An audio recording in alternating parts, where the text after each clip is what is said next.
Everyone. Great. Good evening, everyone. I'm Jean McPeters. I'm the chair of the zoning commission. We have three of us here in the of members in the inside. We have Bill Padolka is outside in the parking lot, which makes four, and we have Michelle Brown on a Zoom. So we have the quorum necessary of the four of us in announced places. Thank you very much for being here. We are going to start the evening off with privilege of the floor. Is there anyone either online or in the room here who would like to speak? Oh, please speak. If you want to be seen, if you go over there, Mark can make the camera look a little bit and see you.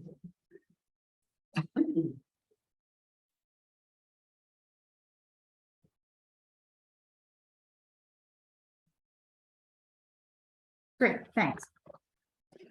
Jean, could they identify themselves?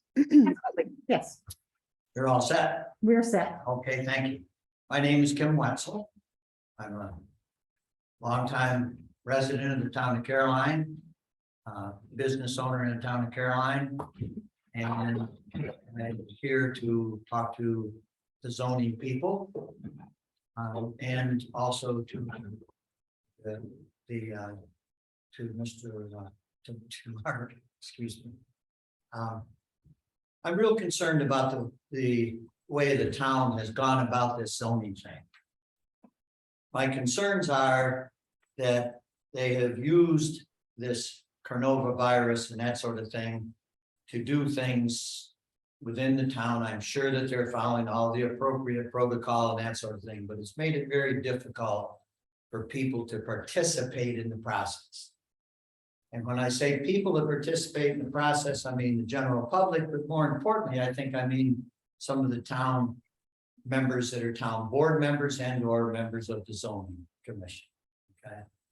I don't feel that the residents of the town of Caroline are getting a very good listen to what's going on. I would like to request from Mark an accounting of how much money we, the town, have spent on this zoning thing. It's been dribs and drabs and dribs and drabs, but it's big chunks of money, significant chunks of money. I'm concerned about it. And the reading that we get from the town board, maybe a little bit from the zoning people is, yeah, we're listening, but we don't have any ideas. We're not going to comment on it. Say what you want. This thing just goes on and on and on. Now, I am 79 years old, a longtime resident of the town of Caroline, a business person in the town of Caroline for a number of businesses through the years. Some of those businesses I've sold, some of those businesses are still current. And I've developed my property in such a way that it's a big part of my retirement. The towns come along and they just arbitrarily decide, well, we're not, that's going to be this, and that's going to be that, and that's going to be the others. And that is one of my concerns. I am sure that I'm not the only person in the town of Caroline that is concerned about how you folks, in part, are going about to determine what is this and what is that. Is this a business zone? Is this not? What businesses are in there, so on and so forth. Those are my concerns. I would like to request of Mark, because he is the town superintendent, supervisor, whatever the title is, if I could get a full accounting, if the town would generate an accounting to me to show me in writing on paper how much money they've spent to date on this zoning thing. I get dribs and drabs and little pieces, and we're talking about a lot of money. Your time is up in about 10 seconds. Okay. And you understand what I'm looking for? And Mark, you understand what I'm requesting? Yes, I do. And this isn't my meeting, but you can certainly submit a FOIL request to the town clerk for that information. It's not good enough to ask you. No, you should Okay. submit a FOIL request. We can Okay. have that information. We can use it for other people. We can update it. If I did it. Okay, I'll do that. Thank you. Appreciate it. Thank you for coming and talking. Mr. Wetzel, I wanted to say I did send an email to your wife about your information, what you said about an airport, but I haven't gotten a response from you. What response are you looking for from me? I asked- Airport's been there for almost 30 I years. asked you some questions about, is it on your, I mean, because you asked if we wanted to include it, and I said it really depends. Is it on property on which you live, or is it on property on which you don't live? I asked those questions.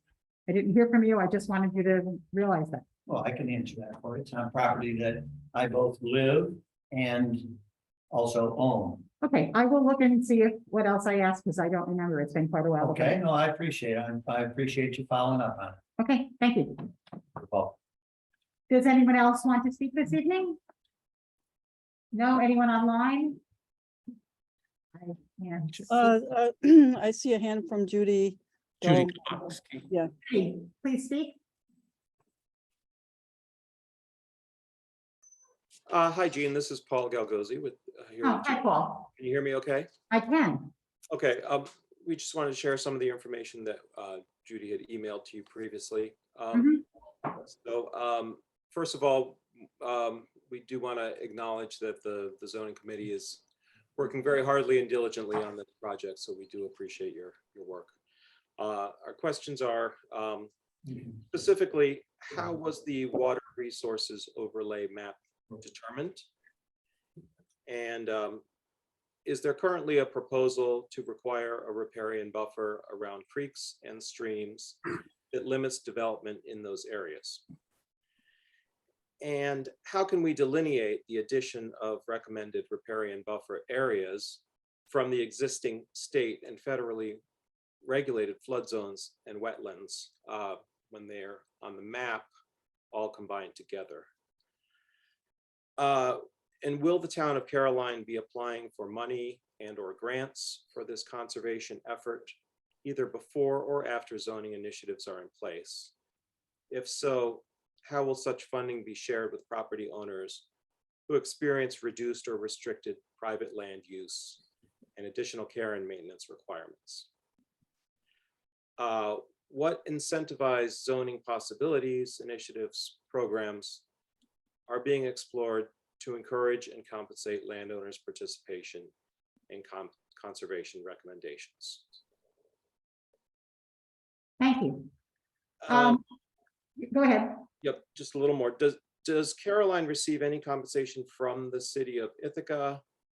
Or is the town partnering in any way with the city of Ithaca? Is the riparian buffer overlay part of an upstream water protection project directive in collaboration with the city of Ithaca? And if no incentives have been discussed, we'd like to encourage the zoning commission to please examine what's possible to incentivize landowner participation.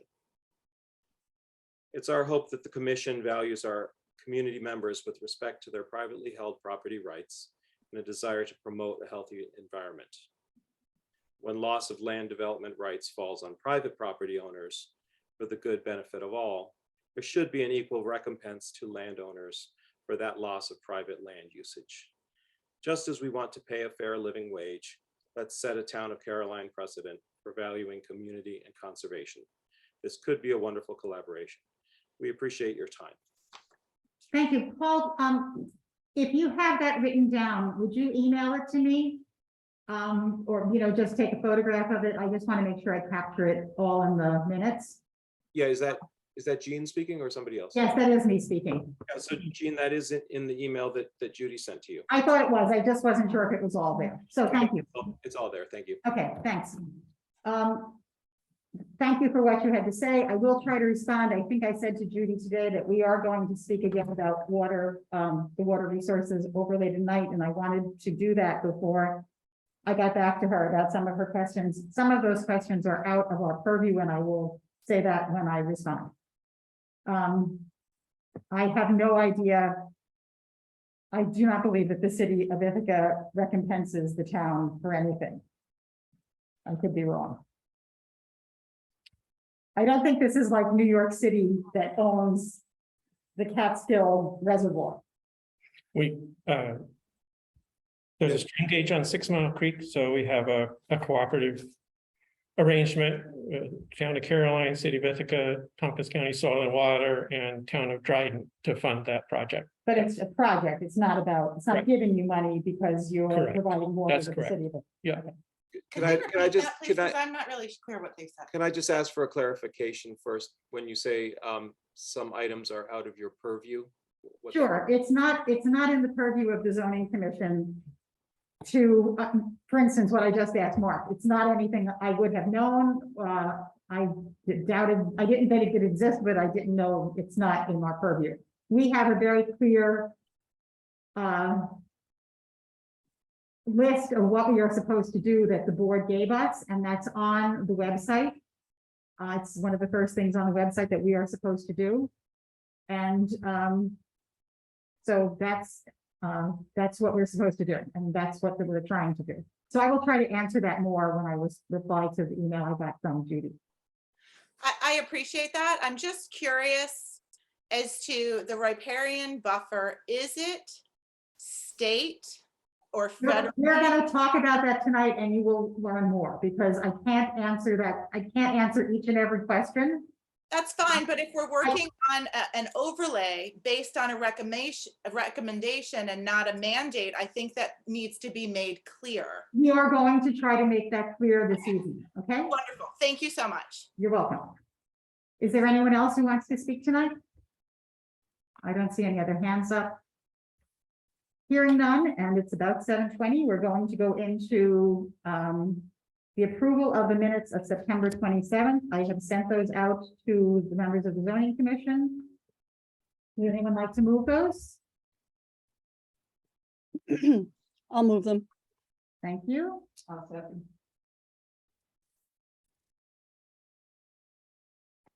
Is there any questions or information? All in favor, say aye. Aye. Aye. Any opposed? You should read them because there's what you had asked for to be in there.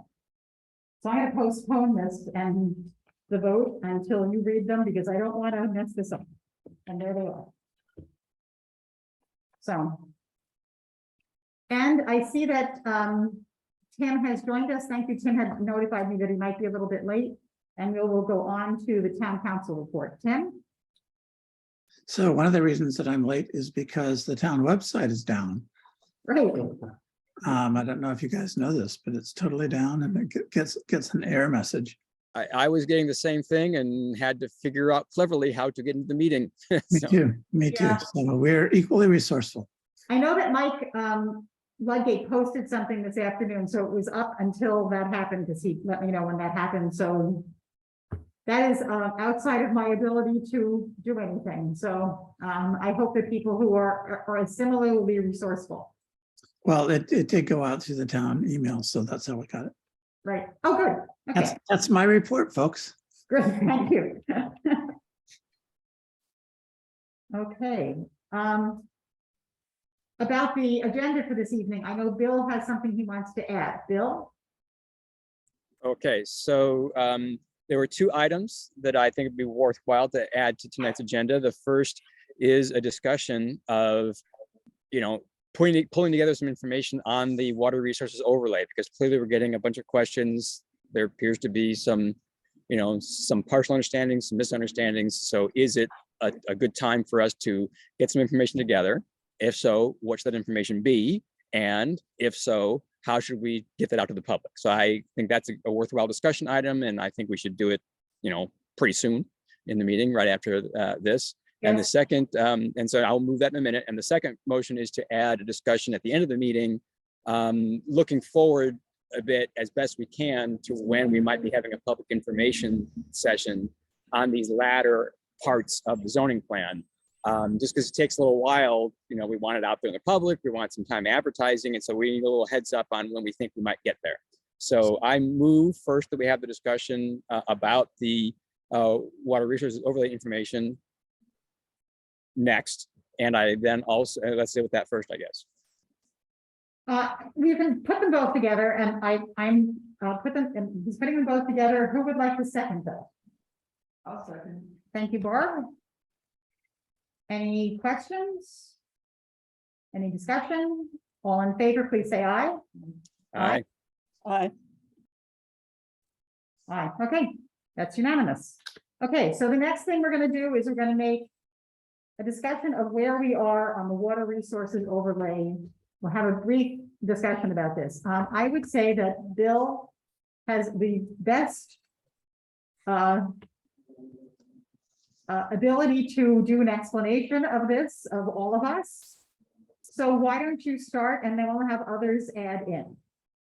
Okay, so I mean, I'll sort of re-say what I tried to say at a previous meeting, but again, the real point of the discussion I would like to have is, okay, so well, what next or other should we do? Because saying it at a meeting is reaching the 6 or 8 people that are here.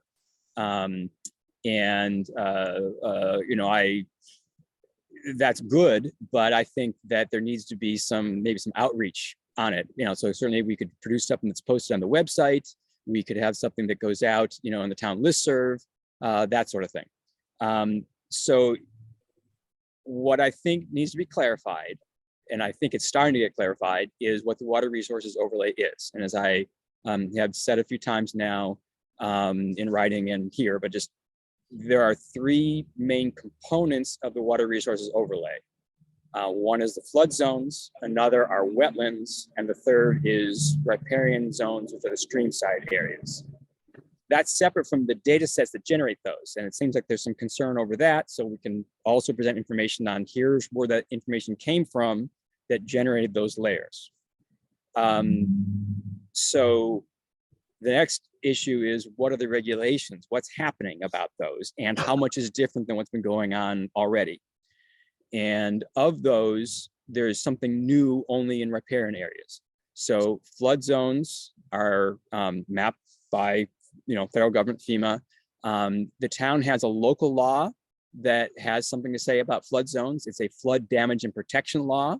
So it does not prohibit most things, but it does have standards for buildings and ways not to make flooding worse. So there is a local law that it interacts with flood zones. And then of course, there's everything's on the federal level and your flood insurance and all that kind of stuff, but that's not town business. Then on wetlands, there are 2 things. There are DEC regulated wetlands, and then there are federally regulated wetlands. Right now, the DEC regulates everything. I believe it's 12.4. I could have the dot wrong, 12.4 acres and above. And they regulate the wetland itself and a 100-foot buffer around the wetland, and that's a state stuff. The federal wetlands, it's only the wetland itself, not a buffer area around it, that is regulated, and that is regulated usually by the Army Corps of Engineers, but there are various other federal agencies that occasionally regulate wetlands. The zoning law is not changing any of that. There's no local law that does anything about wetlands, and it is the state and federal regulations that would stay in place. It's not being changed one way or the other. And finally, in terms of stream side areas, this is indeed what is new, and I want to make sure the town is aware of that. The width of that area depends a bit on whether something is an intermittent stream or a perennial stream. So in writing, we could explain all that, but for a perennial stream, the width of the actual protected area is a buffer of 50 feet, and then a setback around that buffer of another 50 feet for, in general, 100 feet around a perennial stream either side. However, and this is detailed in the zoning law, it could be a bit wider if there's a steep slope or something intervening. If it's an intermittent stream, there's only a 50-foot buffer around the stream. So that's that. Now, the water resources overlay is a bit bigger than those buffer areas. So it all gets a little complicated, but it's not true that everywhere there's a water resources overlay, you can't do anything. First off, if that's a flood zone, you're allowed to build there. If it's the riparian zone, the water overlay is intentionally a bit larger because all it does is trigger, we got to find the edge of the buffer. So we made that 50 feet larger than that 50 to 100 feet area around a perennial intermittent stream. So there's some confusion, I think, between the actual buffers and the overlay and what regulations pertain where, and that's some of what should get clarified. So that's a more detailed explanation than what I gave at a previous meeting, which I think probably is more confusing than helpful, but at least I tried. Would anyone else on the committee like to add something to that? about why we, for instance, added riparian buffers. But I will repeat what I said last time. So riparian buffers are designed to improve the quality of streams, and that's not just for drinking water purposes, but it also improves aquatic habitat. So if you like to fish, this is the whole point, that if the stream is shaded and stays cooler, there's a higher oxygen content. If there's, detritus and branches and hiding places, then there's hiding places for critters to live. So the whole aquatic habitat is improved if there's a riparian buffer around it. So in general, in scientific circles, but also in regulatory circles, it is thought to, it is definitely proposed, it's a good thing to do. As I mentioned at the previous meeting, the New York State DEC, while it does not, mandate a riparian buffer zone, says these are a great idea, you ought to have them. The county does not mandate that there be riparian buffer zones, but has put out a model law saying we really encourage towns to do this because it's really great for, everybody. I know there are concerns about not being able to build in that 50 to 100 feet right next to the stream. But the flip side of that is that what that vegetation does is help prevent erosion. So some people are going to like that more than the fact that their land is constantly getting eaten away and washed downstream. So I would say that positing that it is a negative thing to put a buffer in, that it definitely decreases the value of a property, is, I think, a proposition that bears examining. And in the end, markets will be the thing that determine whether riparian buffer is valued as a nice asset and a beautiful place in the property, or a detriment because there cannot be construction there. But in the end, that's really not our call, but that's getting into the weeds, so I don't want to go there. Sorry. Okay. But I would also like to add that our work on the zoning commission is very much guided by the work of the comprehensive plan. It is basically required that when zoning commissions meet, that they have to really pay attention to the comprehensive plan. That's what we're supposed to be guided by. And the comprehensive plan was very clear that it very much wanted to preserve water quality. And so that's, I think, was the reason. What happens with this is people have asked how they can look at it. It's on the map on the website. One of the layers is the water resources overlay. We will try to make this clearer, and we'll try to get it published in the next time you're putting out a town newsletter. I don't know when that is, the next one, but you put them out quarterly. So that's who we are. Bill and then Bruce. Yeah, I just want to add that, it is true, as Mr. Goxie, I probably mastered the name as tough as mine for most people. So I apologize for that, Paul. But it is true that multiple things are merged into that one overlay. And we can discuss as a committee whether it's worth putting out a map that shows each element individually. We have now looked at a map like that. It is complicated. And it's a little unclear to me. I mean, I understand that a flood zone and the riparian buffer definitely are going to overlap, because a flood zone is next to a stream, just like a riparian buffer. But in general, if you look along the streams, you can kind of tell the path that is the buffer. But yes, if having, say, the buffer area and the flood zone delineated would be helpful, that's one thing I think we can debate as a commission. I expect we have to decide if it's worth that, but that might be a useful thing to do. Thank you. I just saw a comment by Judy saying she wants it to be clear that it's not, that it isn't exactly.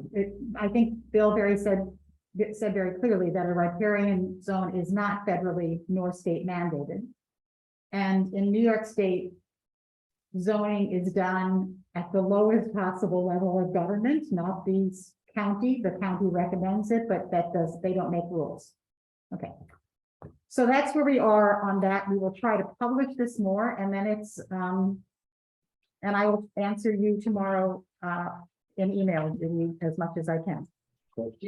So I guess the question I have is, do we want to write something up to post and email and, listserv Yes, I do. about this? I absolutely think we do. Okay, Yeah, good. Yeah. Barbara and then, let me go Bruce and then Yeah. Barbara. Bill, did you say that you could develop, was that in the floodplain, 10%? So you have to look at the floodplain local law, but it simply sets, as again, I read it quickly again today, I read it before, but it in general says if you're going to build in a floodplain, you have to build to these standards, and you can't do stuff that's going to make flooding worse. That's a 2-sentence summary of about a 6 or 8 page law, but it's roughly like that. It does not say you cannot build in a floodplain. Again, I am not in a floodplain myself, so I am not unaware of federal jurisdiction here, but the town local law just sets things like I say, to make sure that the utilities are high enough that the lower floor is at least 2 feet above the, whatever it is, the 100-foot flood, whatever, that kind of thing. So there are standards, but not prohibitions on building, as I understand it. I could be wrong. That was a quick read of the law. Okay, well, then it must have been the riparian buffer you were talking about, because you said you could develop 10% of something. So in the riparian buffer, what the 10% is like in terms of destroying canopy and stuff. And again, I hope I'm not garbling that, because there's a law right in front of me. It is true that you're not going to put a building in that 50 feet closest to the stream. That is a prohibition, and that is new. And it's also a good idea in my mind, but that's a different point. And in the next 50 feet out, there are certain things you can put, like gazebos and patios and that sort of stuff. Okay. And in no case, this is a point I think that came out in some emails today, just so everyone knows, if the water resources overlay or riparian buffer completely overlaid a property and somehow said you can't build it all here, then we give back some of the land. It is intentionally says, okay, well, in that case, some fraction of the land, I don't want to misspeak the amount, can be built on. So there is in no case a situation in which land could not have a building put on it. Yeah, that's what I was getting at, because there's some place that I was at 25%, and you just said 10, so I was just kind of wondering. Yeah, the 10% has to do with Come canopy on. disturbance, I think. It'll come up, I'm sure. We will write up something about this. Barbara?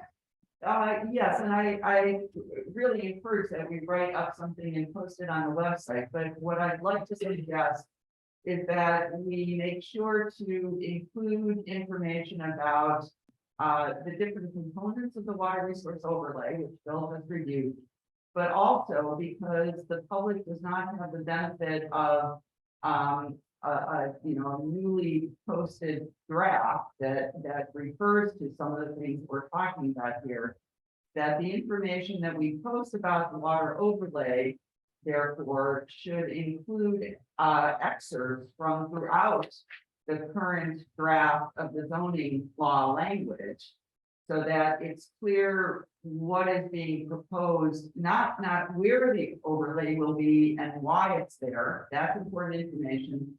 But in addition to where the overlay is and why it's there, also include language excerpted from the current version that we're discussing of the zoning law from the various sections that explains what is allowed and what is not allowed, and what permits are required and review board action is required, and so on, for the different components that are within water resource overlay. I think that would be great. I absolutely agree. Michelle? Sorry, I just have a question about the in a comment, I think, about the floodplain. First of all, I'm not sure people are aware that that map it's made from like the newly proposed floodplains, correct? And they're not officially available. Yes, it's not really proposed. They are newly regulated by the feds. They haven't released all the maps yet, but Right. the county had gotten them. And so they are in what we have in our map. They're not all completely released yet. The federal government has been releasing them bit by bit. So I think it would be good to make that clear, because, people say, well, this doesn't match, other maps we've seen, but it's based on information that actually hasn't been disseminated to the public yet. Yes, thank you.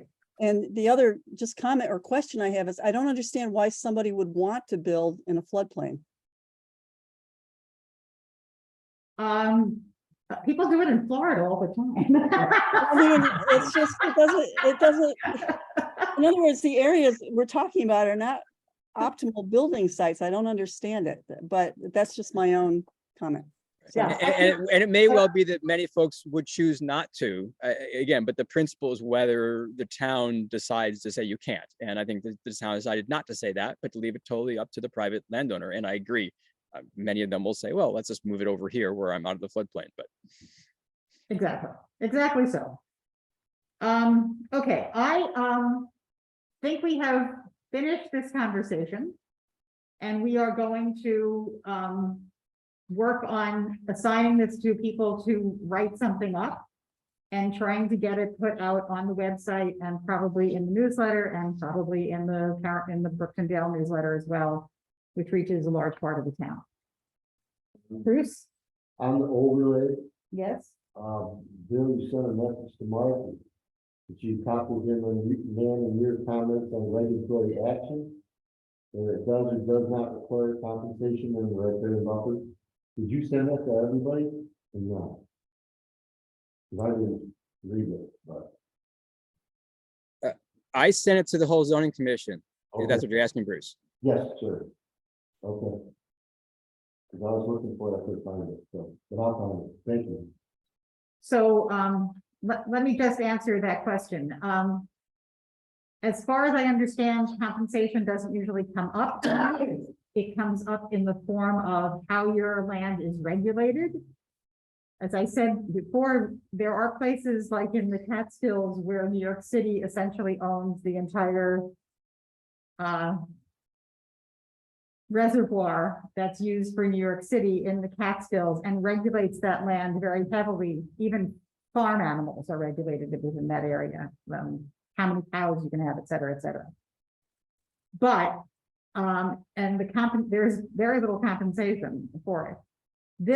I understand people are talking about compensation here. I think that we have to get people to understand what we're talking about first, and then we can talk about that. And as that's not something that would be within zoning, it would be something that the town would regulate, as far as I know. We will our consultant was not able to be here tonight. She will join us later, and we will talk with her about that and get more information together on it. If you explained what I had said, what Michelle referred to Yes, was on my particular property. I have dealt with the appraisers many times, and I went to them and said, I'm being taxed the same amount per acre along my stream as I am in the field.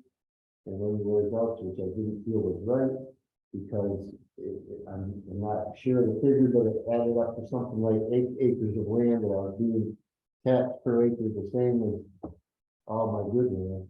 And they decided that they would give me some kind of tax break. That's what happened. so you took that I issue took it to, the tax department and went over it with them and. So you got a reassessment. okay, So that's. good, pretty much good to know. What you have to do. Thank you. I Can I know, just tack, go I ahead. want to tack onto that. So what Bruce did is entirely right and appropriate. That, I mean, the way the system works is that the compensation land value is set by the assessment department, and the New York State pretty much regulates that pretty carefully. The assessment department is mandated to give fair assess things at fair market value, and the town really is for good reason. The state does not want towns stepping in and arbitrarily reassigning tax values. So it's a thing that is done by a trained professional who is duty bound to do it right. And towns have very little role in setting the assessed value. And the way things work is, in terms of regulations, the market determines the value of the property. And again, if certain regulations, are a problem or a benefit, then the market will eventually reflect that. And that's where the compensation occurs. The only time in which there is something different happens is when a regulatory action reduces the value of a property to zero.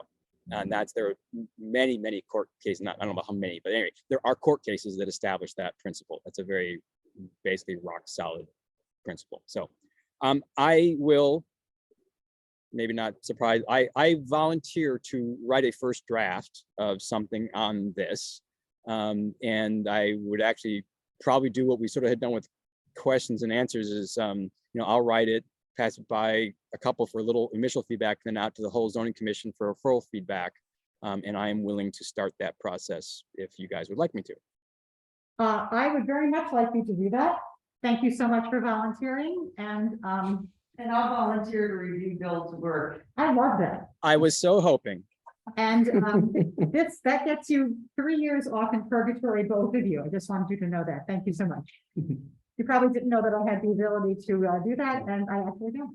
But can we now go on the minutes? Thank you, Brett. Actually, I did read it, but I think there was something that's not there, but I'm not positive. I'd like to read it again.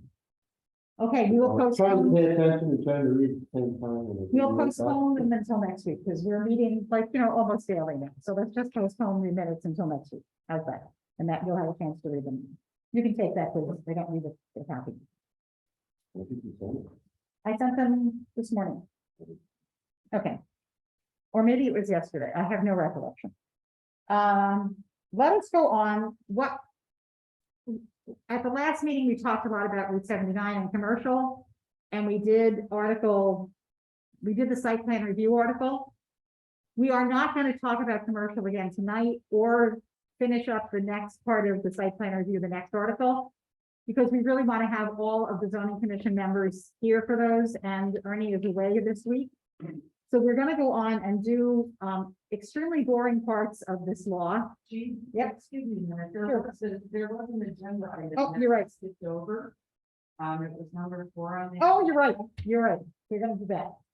So thank you. That's the accessory apartment definition, which I think Barbara and Bill proposed. So, you want to talk about this a little bit, Barbara? Sure. And just a note that this really was stimulated by a question we received from a member of the public, which led us to suggest that some clarifications are needed in the definition section of the proposed zoning language. So what we are proposing is that the language in section 2.2 definitions, the definition for accessory apartment be revised. And so I'll read what the current definition is, and then say what we want to add to it. And then I'll provide the background for that. So currently, an accessory apartment is defined as a secondary dwelling unit, either attached to a single family principal dwelling or located on the same lot and having an independent means of access for use as a complete independent living facility with provisions in the accessory apartment for cooking, eating, sanitation, and sleeping. Such an apartment is a secondary and subordinate use to the principal dwelling.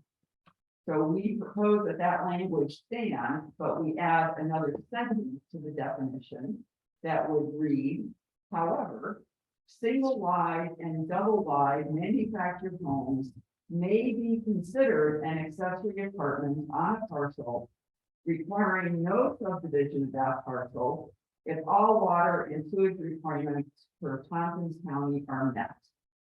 And the reason we're proposing that this additional clarifying language be added to the definition is to be clear that both single wide and double wide manufactured homes are allowed, would be allowed under the zoning law as an accessory apartment. So would not require taking a parcel and dividing it into two and calling that single wide or calling that double wide, standalone, single family home on a new parcel. The reason that we are suggesting that is that we believe that Caroline's goals and values are to support a diversity of approaches to living on one's property, a diversity of socioeconomic patterns within the town, a diversity of intergenerational patterns and issues, you know, parents wanting to provide affordable housing for child, that sort of thing. And I want to point out that this is not a typical approach in zoning. In most cases of zoning, single wide and double wides would not be considered accessory detached apartments and would require subdivision of a parcel, and therefore all the requirements that pertain to a, you know, to a partial subdivision. So we believe the proposed language, which specifies that single wide and double wide manufactured homes may be considered an accessory apartment, not requiring subdivision, better reflects the overall values and culture of the town of Carroll. So I move that we make that change to this definition. Thank you. I have a second. I'll Bruce, second. Or Bruce. thank you. Any discussion? I have a teeny bit to add. Yeah, so, you know, so Bob said it very well. And, you know, I am not aware of why subdividing is necessarily an issue or not an issue, but I think that often, you know, again, maybe it's a parent wants to have the child living in the same property, doesn't want to bother subdividing, so they have two different tax bills. You know, I am not clear, but we have gotten some sentiment saying that we want to be able to do this without subdividing. And as Barb mentioned, the advice from the consultant is that typically a single wide and double wide would not be an accessory apartment. I understand, as Ernie has pointed out, that this can lead to some rather odd things. You could have, you know, again, in the modern parlance, a tiny house that is 400 or 500 square feet, and then you plunk down a 1,500 square foot double wide, and that's the, you know, the apartment. Got it. But I think, as Barbara said, that this really better reflects, I think, sort of the values of Caroline, which is that plenty of manufactured homes around. It's you know, something that is an affordable option. We want to support affordable options. And so even if it means that double wide is actually bigger than the other structure, I'm okay with that. I will chime in and say, I absolutely agree. I want to thank Barb for bringing this forward. Thank you. Yeah, I really didn't see any need for it until you said they don't consider those. And then there's a big. Okay. Hearing no more discussion, all in favor, please say aye. Any opposed? That passes unanimously. Thank you. I would be happy to lock up. Do I need keys? Just shut this door and undo the crash bar. Okay, I can do that. Okay, Thanks. thank you, Gene. Yeah. Bye. Okay, we are gonna go on to discuss Article 9 now, which is, as I said, boring. It's, we're talking about non-conforming uses and structures, enforcement, and then on to enforcement administration, zoning board of appeals, and the review board. This is a lot of the part of the law that is practically, it's like stuff that's required by New York State to have in, and a lot of it is the kind of language that you don't get to change. But we have to have it in there. So I am going to share my screen. Gee, just a quick question. If we have time at the end, are we then going to circle back around to the special use section, or are you intending not to do that at all tonight? I don't think we'll get to that tonight. Well, let's see. But yeah, I mean, is it definitely not happening, or is it, well, as time allows? That's all. It says time allows. Yeah. Okay, thanks. So let me see if I can share my screen.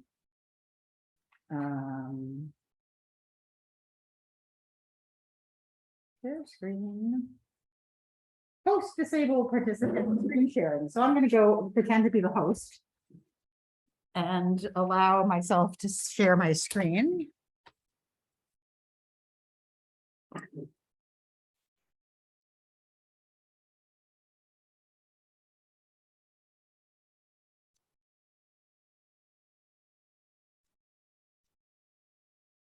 Mhm.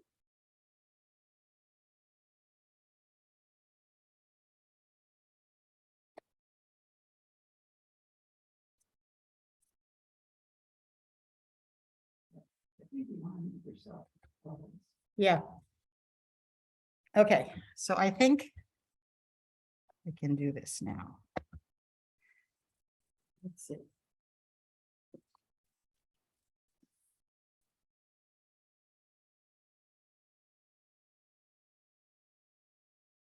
Okay. How's that? Oh, and it's on that one.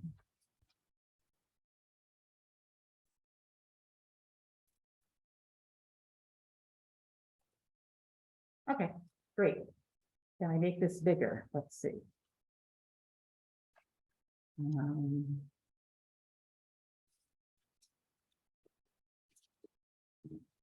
How's that? Can people read that? But we can't see the comments now. Yeah, we can't see, I can't see part of the content, actually. Right. I thought it was pretty good at 100%, actually, but Okay. Okay, I can see comments in. Okay, and I'm gonna move this over a little bit. So, let's just sort of work our way through this. So, Bill, you had a comment here. Oh, that was on the next, the previous one, never mind. I'm moving along. Mostly this is all numbering. This is all stuff that's about, The only thing here is likely to be the amount of time. I can't remember if anything else has been flagged. I don't think so, right? Small question, but nothing major. This is, we had changed this, we wanted to do this discontinuance of non-conforming use, section 9.2. When any non-conforming use is discontinued for a period of more than 2 years, we made that too. It had started at 1, I think. You may be confusing with what we did last meeting, which Right, was like the need to do a new site plan. I can't remember the first number that was in this, but I guess the real question is, yeah, what do people think about 2 years? I think that seems reasonable. This is when any non-conforming use is discontinued for a period of more than 2 years, the non-conforming status of that use shall be terminated. Okay, And I will only say that, I know that, a resident near me had said, well, we rent out this space. It's a non-conforming use now. Last time I had to try to re-rent it, I had trouble. But actually she did it in under 2 years, but I'm just, that's the question is for someone like that. I also tend to think that 2 years is okay, but I want to make sure we really think about it. yeah, we talked also about something like, like the pandemic, which, is ongoing. Right. Does anyone want to think about increasing this? I have Sorry, I a see that. question. I remember that it's always been 2 years, and from the beginning, I've wondered if could we build in a mechanism where you could renew it? Like citing extenuating circumstances or something, and say you want to renew it for another 2 years if you haven't been able to, say, rent something out. I'm gonna make, why don't you make that a motion? And we'll see if we get a second. But I think it's a nan question whether it's even possible. Okay, Yeah, I don't know if you can do that, but otherwise, I think 2 years seems reasonable. Otherwise, I don't know how Yeah. you would come up with the number. Yeah, I mean, the language had to be something like, at the discretion of the review board. I don't know if it's the review board or the zoning board of appeals, probably, I'm not sure which actually hears this. It could be extended for, if there are extenuating circumstances, but I don't know if that's going to pass legal muster. okay, I'm writing on there. Can this be renewed at the discretion of someone? And we will ask Nan that. Yeah. Bruce? If not, I would think it possibly we should move it to maybe 2 years. Okay, and I'm gonna say, or move it, or make this 3 years. Okay, moving along. Changes, expansions, alteration, restoration. Anyone in here? I get it, it's just, it kind of, just the wording, no use. Building or land shall be permitted to revert to a non-conforming use once it has been changed to a conforming use. If it was grandfathered in as a non-conforming use, when the law was enacted, why couldn't it be reverted? We wouldn't need to revert. It's already a non-conforming use then. Right, but if you change it to a conforming, that says use, you couldn't go back to a non-conforming use. I see what you're saying. I guess the reason I think is trying to keep track of that is very difficult. But I'm just trying to avoid something illegal because if it was grandfathered in as a non-conforming use, if he upgraded it. And something happened and wanted to go back, it just doesn't seem that. we can- I'm gonna write that in here and. I have a comment about that. I do Okay. too, and I can't figure out how to raise my hand. So Michelle, you go first. I forgot to put my hand down, I think. No, I guess my comment would be is if it has, if it's been a conforming use for 2 years, then it's done that 2-year threshold of not being a non-conforming use. You see what I'm saying? That's what makes sense to me. So maybe you have to put it that it's been, if it's been a conforming use for 2 years, it can't go back to a non-conforming use after that. That's what it says now, I think. It doesn't, there's no time period in there, but, oh, I guess it's implied. I guess it's implied. Okay. So I think that's the reason. And Bruce, I think is this in part A probably, right? That you have, it doesn't have to be, but it should be an A. And, Yeah. and I think I'm that working on the whole- so just move it. But I think the idea is that in general, the hope or plan is that a non-conforming use means that it is actually inappropriate for the zone in which it's in. But obviously, if it was already in existence, it's allowed to continue. But the whole point is that it's not supposed, now that zoning's in place, it's not one of the activities or land uses that is considered to be appropriate for that area. So the hope is that slowly over time, non-conforming uses will be converted to conforming uses. So allowing it to revert, I think, is sort of against the intent of what zoning is trying to do. But so I would not allow it to revert. Yeah, I wouldn't either, Barbara, what do you think? I'm not in favor of allowing it to revert once it's changed into a conforming use. I will ask these questions of Nan this week and, get back to all of you about them. Because we read B on that, when it says if it's a non-conforming building and it is destroyed by flood, fire, or other natural disaster, it may be rebuilt. As a non-conforming, Only to the same footprint of the prior building, yes. right, but there again, If that it's, don't make a whole lot of sense to me. Yeah, so first, what it's saying is that if you have a building that's larger than what is allowed by the new zoning law, you're still allowed to have that building. But if that building gets wiped out by a tornado, say, you can rebuild that building to the same large size. You just can't make it really large. You can't make it larger than it was before it got wiped out by the tornado. Okay, well, just by not stating it, just was the footprint, to me, it kind of. So if I had something that was small and non-conforming, and it was a disaster, why should I be able to rebuild it? Just because it burnt down or whatever, I mean, it just didn't make a whole lot of sense to me, but okay. Sure.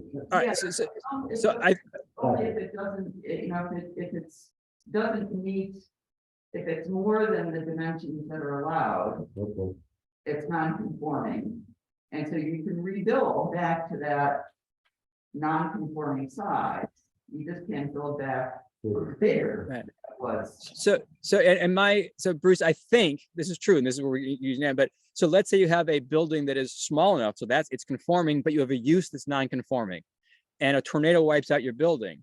I think you can build your building back and continue your use, Yes. your same non-conforming use. I think that's fine. So Yes. so this is actually just making sure that it's bloody clear that if there's some, they call it, so, an action not of yours, fire, Right. flood, whatever, that you can go right back to where you were. So we're not being, I think the point is the zoning law is trying not to be unfair, that if through no fault of your own, your building got wiped out. Right, So okay. thank okay, you. C, anything in there? Yes, and that should be Article 7 and Article 8, and I will make those that. Article 7 and Article 8. Okay, you just, you need to do something, I guess it's clear because of my comment, but just Nan wants it to be clear in this, what we've changed. So maybe you need to highlight that in a color or something. yeah. Okay. Done. Okay. Yep. Okay, section 9.4, necessary maintenance and repairs. Nothing, no one said anything about that. So it basically says you can continue to repair and maintain a non-conforming structure. Okay, look at that whole article done. Article 10, enforcement and administration. So there's a reader's aid box here that says that towns are empowered to create all sorts of different enforcement officers, the zoning enforcement officer, the building inspector, the code enforcement officer.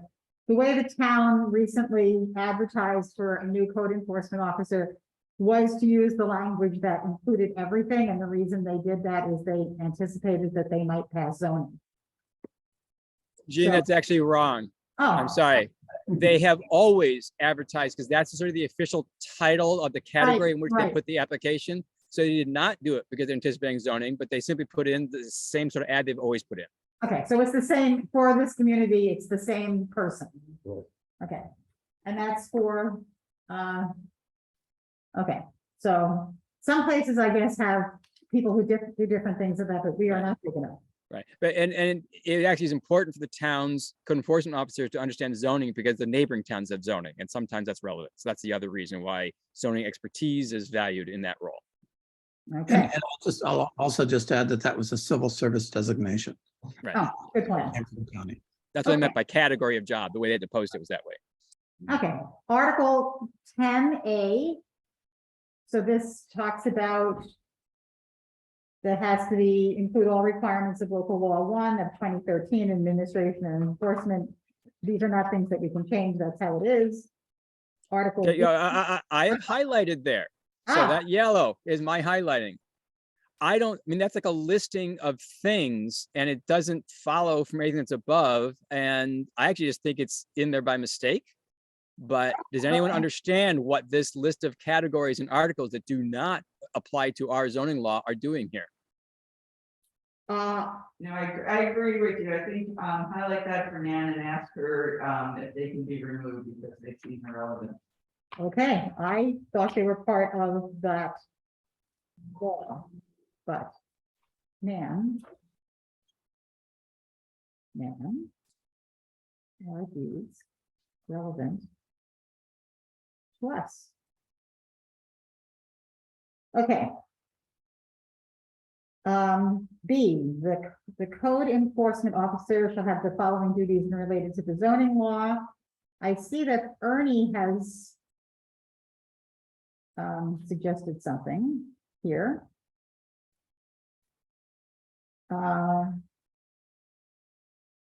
Ernie says that note that the town of Dryden has a zoning permit system. It's an additional step that forces people to consider zoning before they get too far with their plans. And that is, I'm trying to see what that relates to.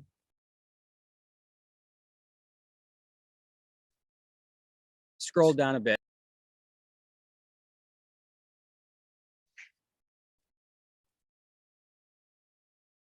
And you, I think, then replied. that Yeah, you- yeah, I'm wrong about scrolling down, I think. It must Yeah, have I don't- been, I I'm don't think sorry. it- I think it was just a suggestion. I don't think it necessarily Right. applied to anything that's there right now. Yeah, I think, well, he had, so, right, my reply was, I don't think we should do that. Okay, But, and I can go into why if people want to discuss it, or maybe want to wait for a meeting when Ernie's here. I don't think he's even making a strong suggestion, but it was a step that would sort of force people to consider the zoning law when they're building anything. And I actually don't want that to happen. I want people to only have to wonder about the zoning law when it's likely to be relevant to what they're doing. So anyway, that was what my comment said. okay, I think that seems reasonable. Yeah, I agree. Okay, I agree. and me too, I don't want to add one more step, we don't have to. Upon review board approval of any application for a special use permit, blah, blah, blah. I think it was just moving where review board was. Yeah, that was my suggestion, because again, it made it sound like the application was by the review board if you didn't read it carefully. And Right. the application is not, it's by the applicant. Right. And then to conduct inspections necessary to the investigation of complaints and all other inspections required or permitted.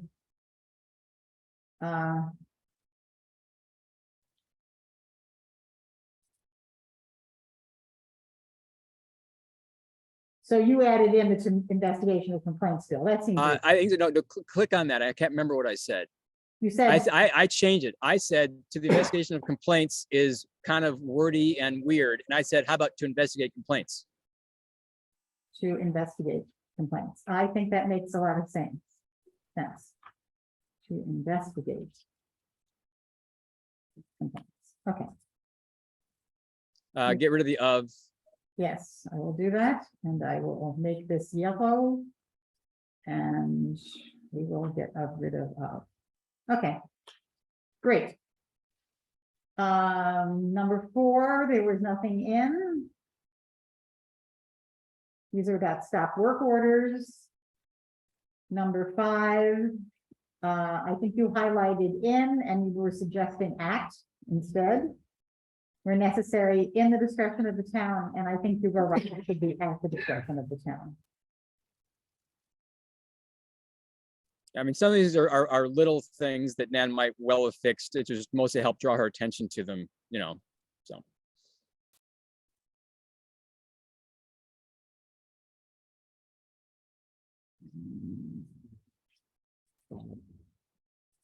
Okay, and then there's 6, 7, and 8, which, and then I think 9 and 10, you said, is it typical to vest this much authority with the code enforcement officer? Is there a legal or practical reason there is no town board role here?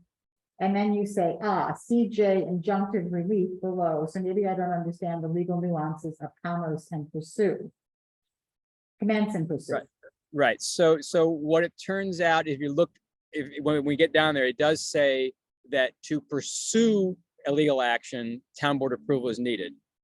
And so again, I wish we had Nan here. So what I'm wondering is it's like to commence an action, town board approval is needed. So maybe the town board has to say, yes, go ahead and go to court. And the code enforcement officer is the actual one who files the paperwork and follows through on it. That's what I'm not understanding. Because at first it felt like, whoa, the CEO is the one who can decide whether or not we go to court. And no, that's not the case. It is the town board. So that's why I flagged it originally. And then I learned more later. So that's what I have to say. Yeah, I think I read this as well, and I agree. I think that was exactly what I would have said. I'll just say, I just admitted Nan to the meeting. Oh, great. Oh, good. Hi, Nan. Hello, hi, how are you? Hi, we're good.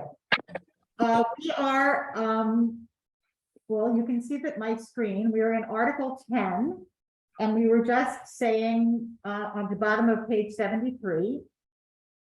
And we're saying, Bill had highlighted these and said, is it typical to vest this much authority with the CEO? But then he said, further on, he sees that in J, about injunctive relief. So that really is up to the town board, not just to the code enforcement officer. Because this is about the duties of the code enforcement officer. Oh, okay. So Nan, to help clarify, the way I now understand it would be that if like a civil action is to happen, the town board is the one that says, yes, we're going to do a civil action, but that the actual person doing the work of like filing the paperwork and consulting the attorney is the code enforcement officer. Is that the right interpretation of all of this? Yeah, I mean, I think it's usually the town attorney and the code enforcement officer working on the paperwork. Yes, which is number 10 in there. So I'm going to take the coloring off this because we're. Yeah, you have to resolve. You have to basically. I have to resolve you. Resolve me. You can hit the check mark and then yeah. You are now somewhat resolved. Okay. Okay. 11. There was nothing. C. There's nothing until we get down here. Bill said wrong reference, something like. Oh, yeah. Let's see. Well, you'd have to go to the, we'd have to look up and see what violations are, what the right article is for violations. So right, and I believe it's F. We'll have to scroll down, but it's Article 10, Section F, I believe. Okay. But we could scroll down and make sure I didn't mess up or something hasn't changed it since I last wrote that. I'm going to put that in here at the moment. when I'm not caps locked. And then we will come back if it is wrong. Article 10, section F, violations. We will get rid of this.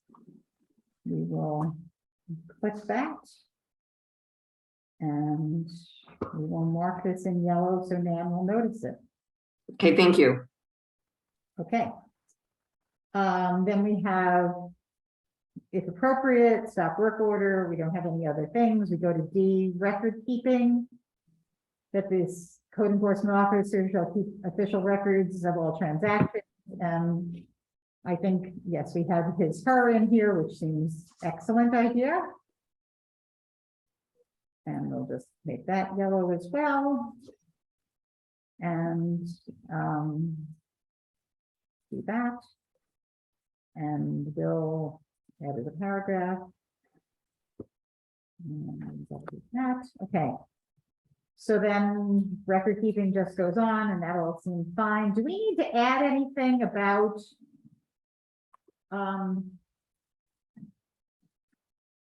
the plat stuff that we were suggesting? I think that's done by the review board. Okay, Am I right, Nan? I don't understand Jean's question. In terms of subdivision opportunities and stuff and other plat notes, I think the review board is tasked with making sure that gets done. Yes, yes. And then the person who has been given subdivision approval, it's their job to actually file it with the county, not the towns. okay, good. I just didn't want to miss something. Okay, we are on to under 9, all fees charged and collected. And you are saying that you think this would be better if it came near the top. Yeah, it's not a big deal. It's just a question of there's a whole long list and then this paragraph, but you know, that's a style choice. So your suggestion would be make this like number 1, for instance? No, I was saying actually that if you look at D up above, I think I suggested that we start it, whoop, you're too far. There we go, record keeping. Yeah, That, you know, keeps all the official records. You know, I can't remember where I said to put the period, and then, basically by, you can members, yes, and then you put in the paragraph.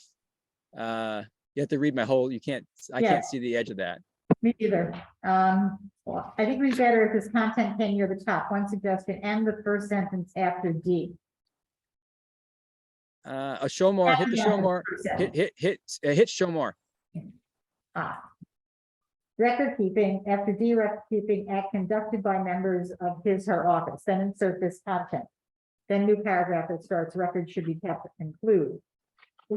I like that Yeah. idea. What do other people think? Does that seem reasonable? I think it seems fine. Okay, let us take this, Control X, and let us move it up here. Period, and start Control V. And then say, what was that, Bill? So, yeah, something like, yeah, I mean, you know, records to be kept include or something. I can't remember what I had. I mean, it's, Nan can fix the wording. I trust her. Okay, good, and I'm gonna mark that all in yellow. And okay, I'm gonna click you.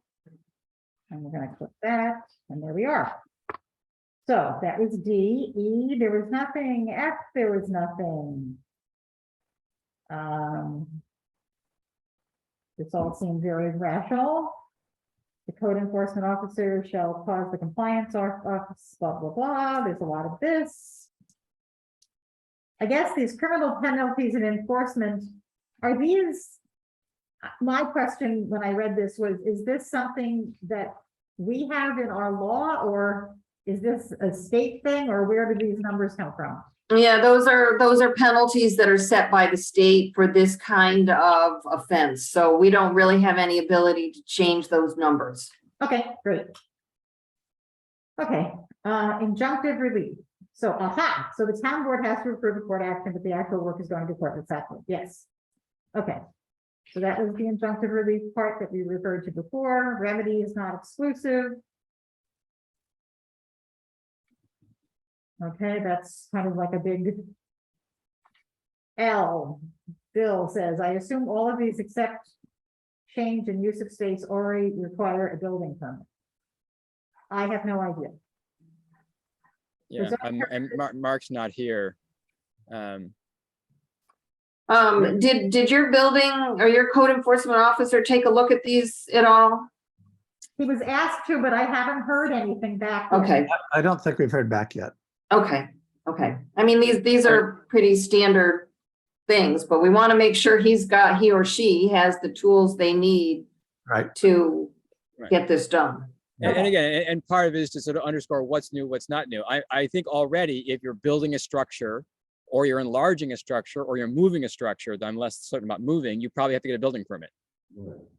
It's not, it's not clear to me if you are changing the use of a space, if you have to get a building permit. And my assumption is you probably do not currently, but I don't know for sure. Yeah, I don't know that. Now we're requiring a permit for that, and that is important because that it allows the code enforcement officer to take a look and say, oh, you know what, that use is or is not allowed in that zoning district. So I agree there needs to be some kind of permit if the use is changed. Is that the idea for why a permit is needed for a change of use of space, Nan? Yeah, it's to make sure that whatever it's being changed to is consistent with the use table and with whatever standards you might have set for that use. Okay, so I think the only new thing here is now you have to get a permit also for changing the use. All the rest you had to get permit for already. Okay, so I've written here, check with code officer and bolded that so that we'll kind of know that. Prior to conducting any use on any property, the owner, I didn't know what that meant, prior to conducting any use on any property.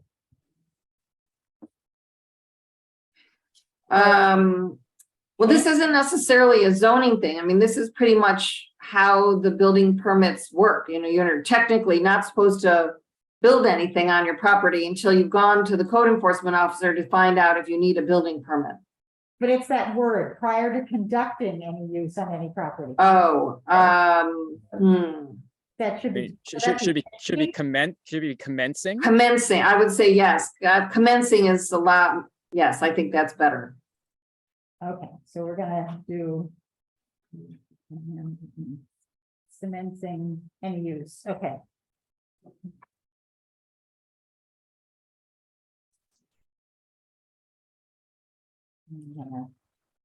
And then I just have an English thing, that final thing I flagged.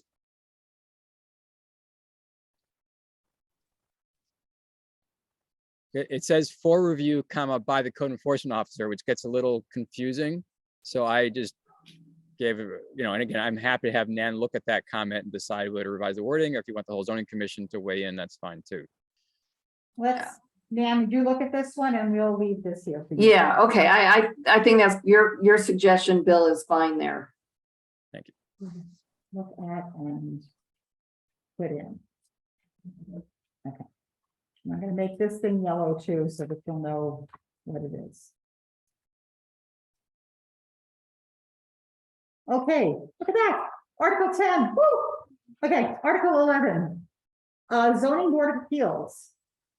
Every zoning law requires an appeals process, the BZA, blah, blah, blah, blah, or the ZBA. And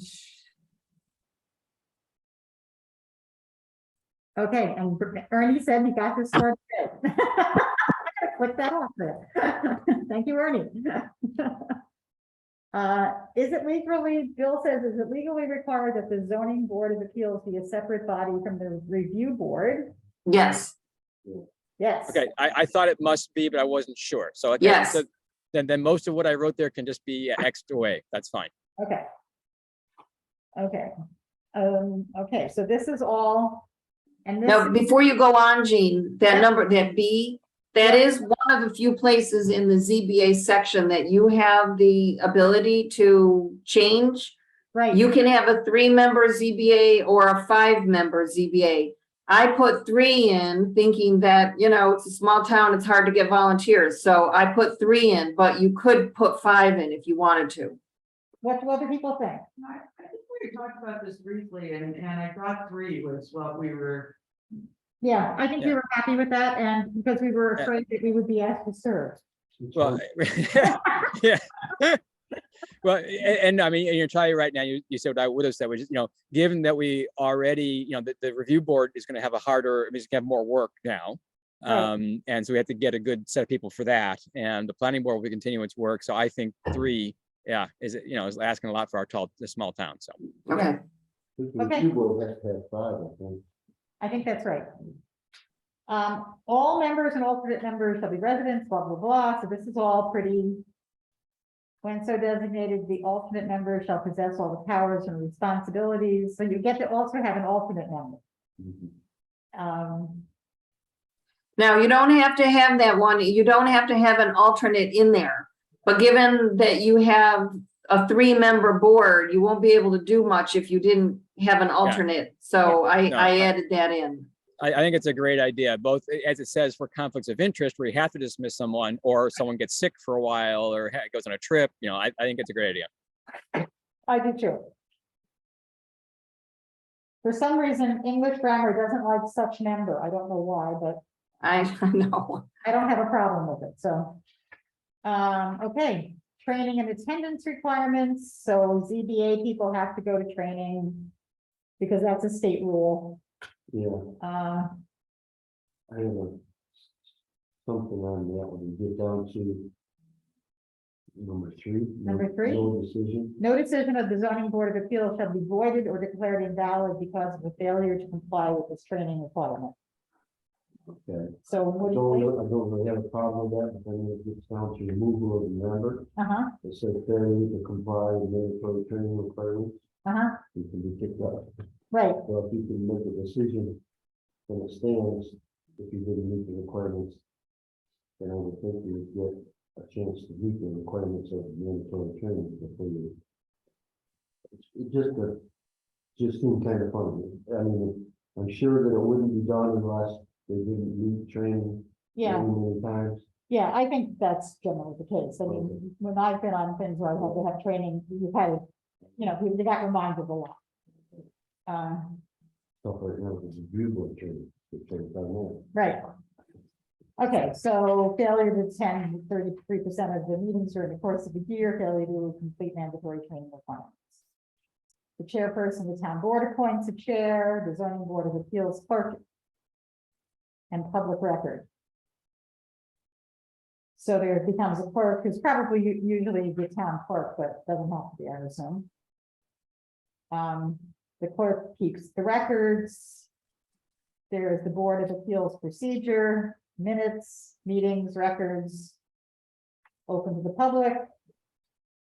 Except for things that are exempt from disclosure. Filing requirements. Assistance to zoning board of appeals, the board can have the authority to call on. Employees of the town for such assistance as the board deems necessary. Does that also include like attorneys? Yeah, it does.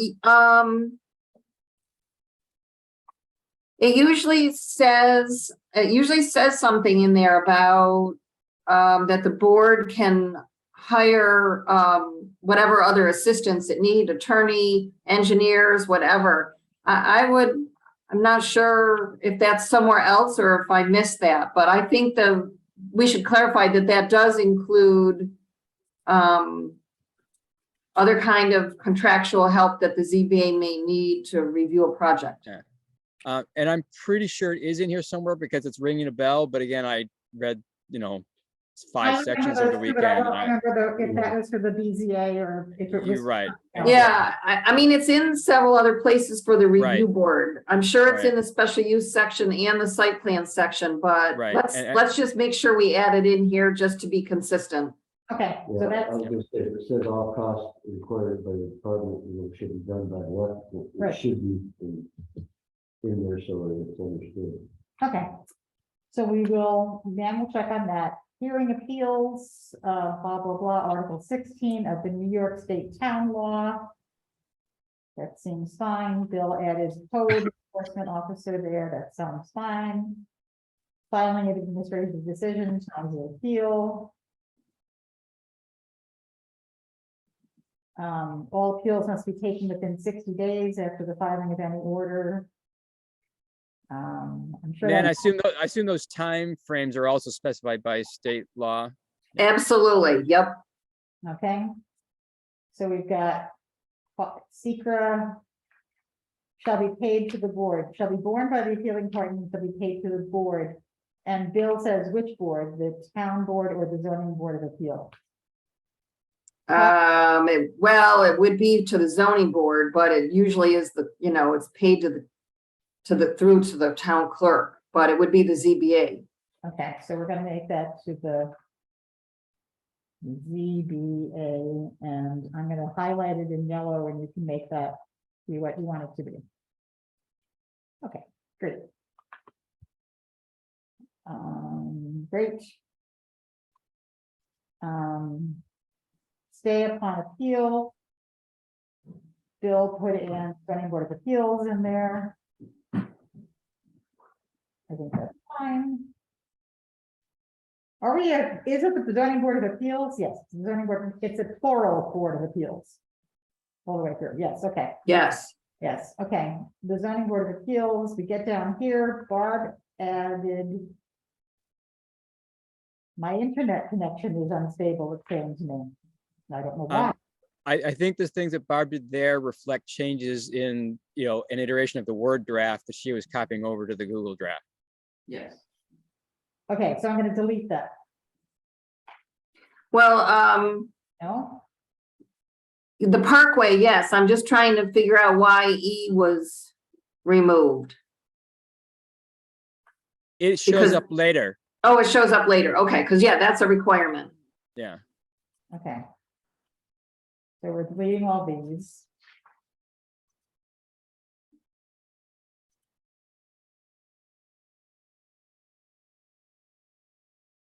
The names and addresses of surrounding property owners to be notified in accordance with the foregoing, yep. And. yeah. And- Okay, So here's where the referral to the planning board, Tompkins County Board comes in. Okay, so this is compliance with state environmental. yeah, and that should be capitalized. Yes, so we are gonna make this a B in yellow. And.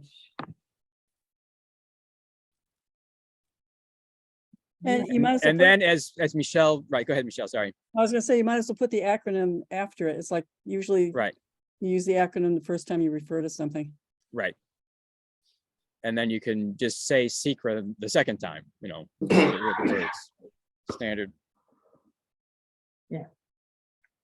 Okay. Thank you, Barbara. Okay, and then we have the time of decision, which is 62 days, which I find very interesting. I guess that's like 2 months, but more. Yeah, those are all designed so that you have at least a meeting, because if a meeting is only once a month and 30 days, Right, they're all 62 days now. okay.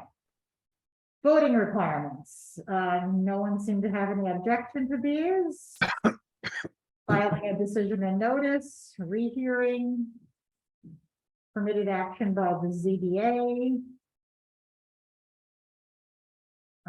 Use variances, Bill suggested replacing zoning with code, which makes sense, and I'm gonna put a space there. And mark it in yellow, so that you know we did this. And no use of variance. Great. And then these things, 1, 2, 3, and 4, they just seem odd to me. Where the property is located, the applicant cannot. I don't know why they seem odd, it's just, they seem like such a run-on sentence. So I assume they are state mandated phrases. Yep, these the lock, stock and barrel from the state law and So these that's why they are are, so, yeah. yeah, it's, right, but, I mean, we could wordsmith them to be more, easily understood, but when it comes to the ZBA, the farther you get away from the actual language, the worse you get. So we just have to kind of live with it. Okay, I mean, I would leave it. I mean, even in our town laws that have, waiver conditions, the language is very similar to this, probably because our attorney, wrote it that way, so. well, it's a full employment attorney policy is what they are. You don't let your attorneys out of work. Okay, so the zoning board of appeals, blah, blah, blah, area variances, this is all blah, blah, blah. And Ernie says, note that this is state law and in every zoning law, so we're gonna check that and say that's true. And this is whether, and these are all, yeah, there they are, so you can't change them. Zoning board of appeals, the imposition of conditions, the relief from decisions. The strict construction, are they originalists? They're probably originalists. Other provisions of New York State law, okay. So that's Article 11, and now we're on to Article 12 of the review board. So here's the review board that's been established in 2000. There's a chairperson and has 5 members, and I think that was changed, if I recollect this, it was changed from 7 to 5 at some point, is that right? Yeah, so we're happy that's what the town wanted to do, so 5 seems fine. And you're in staggered full 5-year terms. And the board designates the chair. Why is person capitalized? I don't know why that is. There's some reason for that? Almost certainly that comes from some other archaic thing in some other document where person was defined. I think that we could go with a small p here, but that'd be my guess. Okay, I'm gonna just yellow that man, and you can just. Okay. Okay. I thought maybe it was like the Pope, I don't know. Maybe it should be no persons or animals on the town board. Possibility. Okay, alternate members, the town board may appoint an alternate member. Is there a review board now that have an alternate member? Do you know? I don't believe so. Okay, I'm not sure. so this is a may, and that's up to the town board, and that seems fine, right? Okay. Bill wants to delete a space, and I think that is a wise decision, so I'm gonna mark that in yellow. So that man will look at that. And then here's the powers and duties, administrating site plan review, blah, blah, blah, blah. Responsibilities of the review board members. 4 hours of training. The town clerk does that. This says failure to attend any regularly scheduled meetings of the review board within a 12-month period shall be grounds for removal from the review board.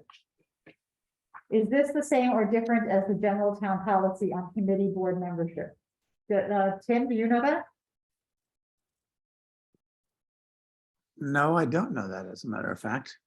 Yeah, and I don't remember now if that was, I mean, you Bill, have a very old, like 1-page kind of formation of the review board that was in, I believe, the original subdivision law. I mean, that's not anything that you have to have. You could just say that review board members are expected to attend all meetings, or give, some more vague, that the town board, can remove a review board member due to failure to attend X number of meetings. 3 seems a little short to me in retrospect. Yeah. If somebody's ill or something. for Yes, region- or Bill, you're muted. Sorry.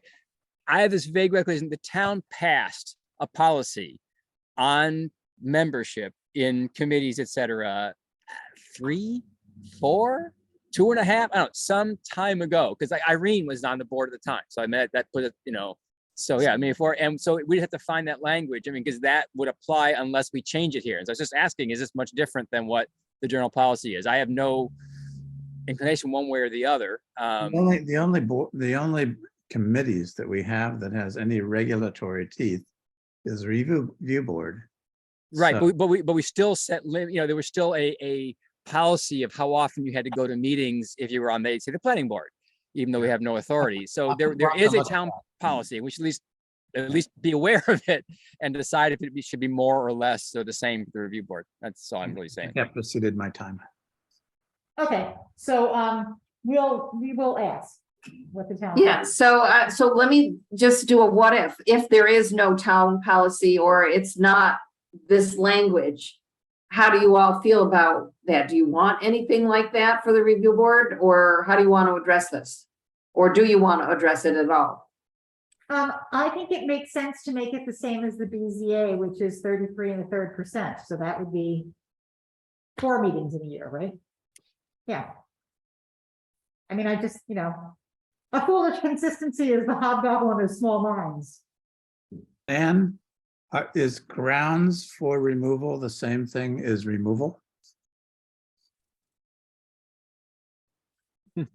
Grounds for removal be debated, or, I mean, there might be grounds for removal, but does that mean that the town board then has to remove them? No. I think it, I think. well, shall be grounds for removal. Yeah, I don't know. I think this, and I don't remember if this came from your own language or I put that in.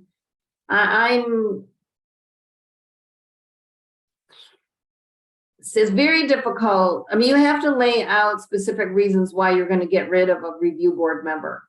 You can't just say, I don't like you anymore and we're going to take you off the review board. The town board can decide not to reappoint them when their term is up.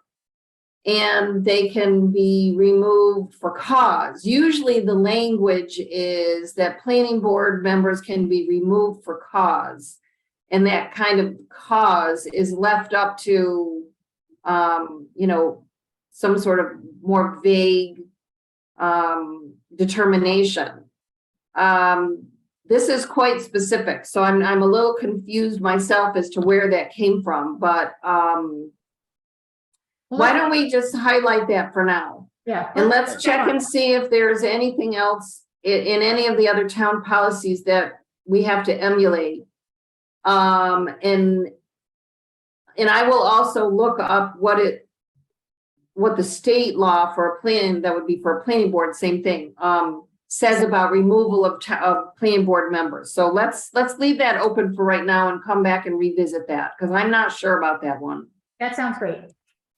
And having been on boards where people didn't attend and then sometimes you couldn't get quorum, it's just a critical thing to have the ability to remove them. Because you can't kill them. Okay, vacancy in office. If a vacancy shall occur other than by expiration of the term, the town board appoints somebody. Removal of members. Here's more about removal. Shall have the power to remove after public hearing any member of the review board for cause as governed by. See, that's the typical clause right there. Okay, That's what they usually have in there. So the other one, I'm not sure. okay. So we'll find out about the other one.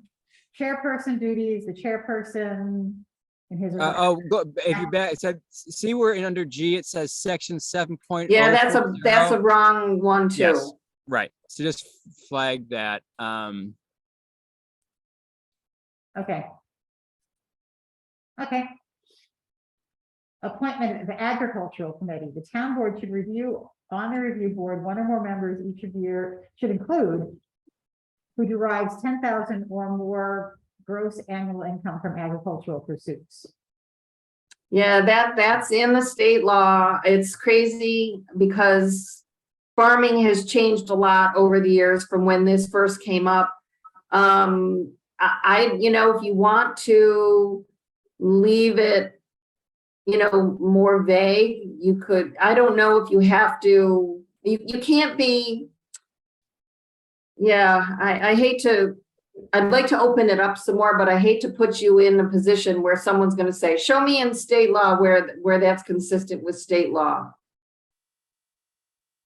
So, So I was not aware that came from state law. So that's why I posed the question. I didn't know if we had that in our existing legislation, if we must, if it's state law. And yeah, I mean, as time marches forward, I mean, other than the fact there's inflation, so maybe one day if you sell one sheep, you'll have $10,000. But I mean, you know, I mean, it's gonna, you know, that's a limited set of people who actually, but I'd like to know, maybe I'm wrong. But I'm No. wondering how big is the population in Caroline of folks who gross more than $10,000 in a year from farming. And I just want to make sure that we have enough bodies to fill this position.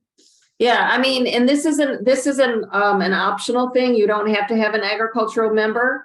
I just thought that, you know, it would be a good idea since you want to promote agriculture. I think it's good to have an agricultural perspective on the review board, and maybe, I don't know.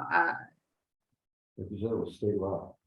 so you're, Well, so I guess what you're saying, it's not state law to require having an agricultural member, but if you have an agricultural member, it is state law that that is defined as. This someone is how it's 10,000 defined, yes. Or more. ah, Okay, Yes. so it is our discretion whether to have an ag member. Correct. Gotcha. Sounds like a good question for the ag committee to weigh in on. well, I can ask, I will ask that this, Because they'll have a sense of how big the pool is. And I would expect, I'm not going to blame them for saying, yes, there ought to be an ag member. I think it makes a lot of sense. Nan's correct. Can we change the dollar amount? no, that's what Dan just said, is you don't have to have an ag member, but if you do, you have to have this definition. Okay. I mean, I would think some, a lot of farmers do it, just a hay sale or anything.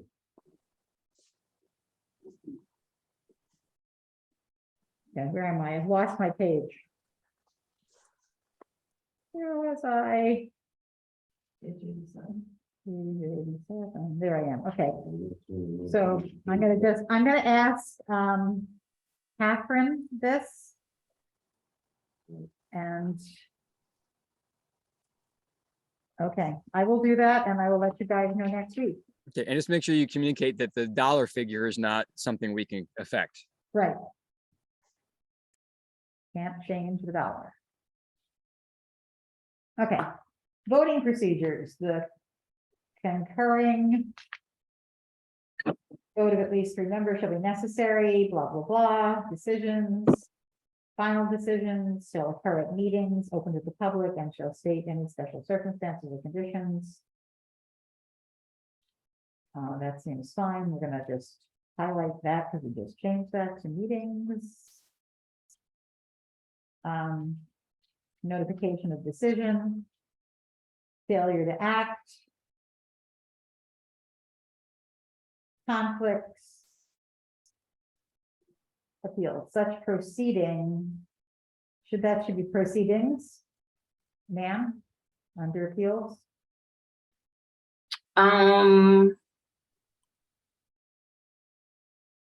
Well, I think it's- it's when you, if you have one Article 78, it's one proceeding. Okay, yeah, I think singular is fine here. okay. Okay, Article 13, amendments. Only the town board is authorized to make changes to the zoning law, we know that. The town board may from time to time amend the regulations, all petitions for any amendments Yes, shall be. established shall be filed.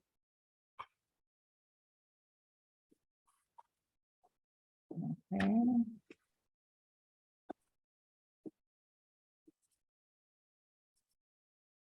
Okay, advisory report. fails to report within the period of 45 days from the date of receipt of notice or such longer time. I don't know what that means. It just says that basically it's supposed to act in this time, and elsewhere they said, but they can agree on a longer time. Okay, so then that's fine. We'll just leave it as it is. The town board by resolution shall fix the time and place of the public hearing and cause notice to be given as follows. Not less than 10 days, all this stuff. Protest by owners. If the protest against the proposed amendment is presented to the town board duly signed and acknowledged by the owners of 20% of the more of area of land included in such proposed amendment, or by the owners of 20% or more of the land immediately adjacent extending 100 feet, such amendment shall not be passed except by the favorable vote of at least 3/4 of the members. So this makes a supermajority. Correct. Yeah. for the protest. And Nan, again, I assume this is coming out of state law language. Yeah. Okay. Yes. Publication and posting. Okay, and the law shall become effective upon filing with the New York State Department of State, and that is the end. Well, whoop-de-doo. Okay. So did you, before I got on, did you guys get through the whole special use section too? No. No, we punted on that too. But Okay, we have a couple questions near the beginning of this for you. okay. So let's go back to where I was. Which I think was on around page 70 is my recollection.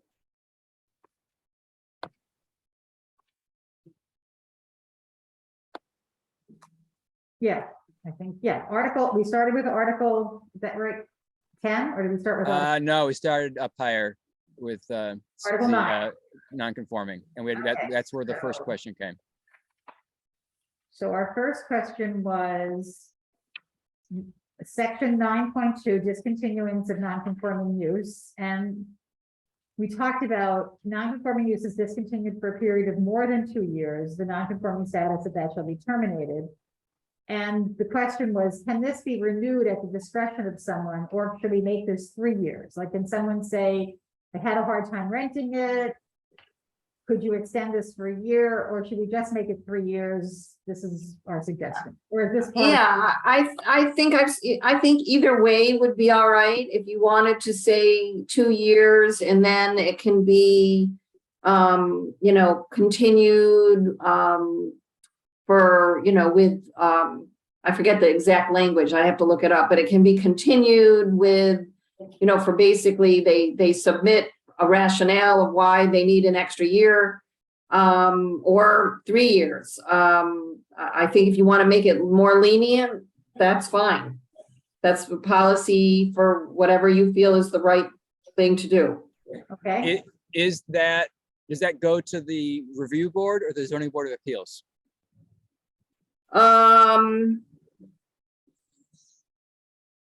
It would probably be just a code enforcement officer. That's a good question. Can the code and officer continue? Because they can continue, like site plan review has also the same kind of language in it that it's good for X amount of time, and if they don't build it within X amount of time, it goes away, but they can get an extra year out of it. I'm gonna have to research whether this is something that has to go to the review, to the ZBA. I don't think they typically go before a board. I think it's basically the code enforcement officer. It's a narrative is supplied and they get something that says, yeah, we know you're gonna be vacant for 3 years or for whatever the time is. It might be more straightforward since we can't answer that right now to just put 3 years in there. everyone seems pretty happy with that. Shall we just make this 3 years? Yeah, I think that's a good idea. It's too complicated, otherwise. Okay, I'm gonna make this 3 and I'm gonna highlight it, Nan, and you'll know to change it. Okay, Yeah, just to note, Gene, that I think some of the deletions you made, there was nothing to highlight, so Man will have to go through this carefully, comparing the two documents. Yeah, I think what I'm gonna have to do is I'll just download this as a Word doc and then compare from the master to this and see what's different. Okay. And then, I'll just make a note that there were other changes to be on the lookout for. okay, thank you. Okay, section 9.3, it says, no use, building or land shall be permitted to revert to a non-conforming use once it has been changed to a conforming use. And Bruce asked a question about, would it be okay to revert if it had been grandfathered? So explain this a little bit, Bruce. I think everybody kind of Would you- poo-pooed it, and it seemed like reasonable when I listened to it. Okay, so we're gonna So- we're gonna get rid of that then.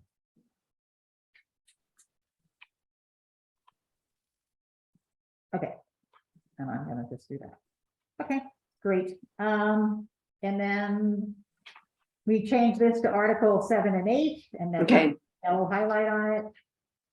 And That was the next question for that list there. So in A, Nan, it looks to us like maybe that set of things is a mistake and just should be deleted, but we weren't sure.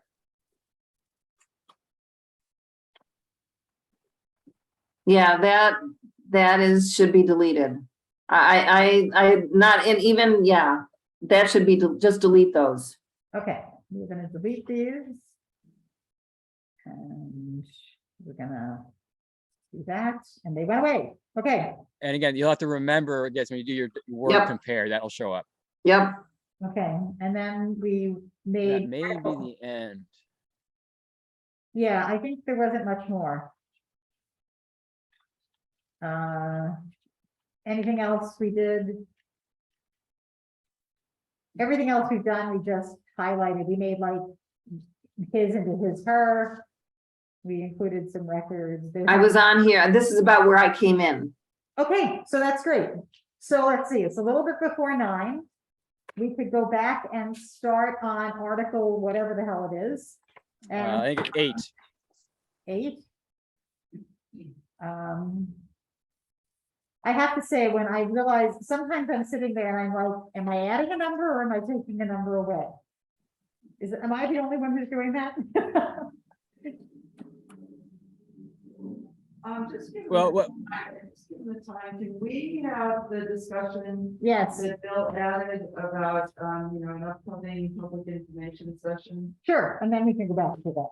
So, okay, so let us think about, we have really done the yeoman work on this, except for that Article 8 now, right? And did you make decisions? You didn't make the decisions on the map changes yet then? No. Okay, And so, what we talked about at the beginning of the meeting, Dan, about the water resources map was we had a couple of questions. We had a questionnaire on doing, making a statement.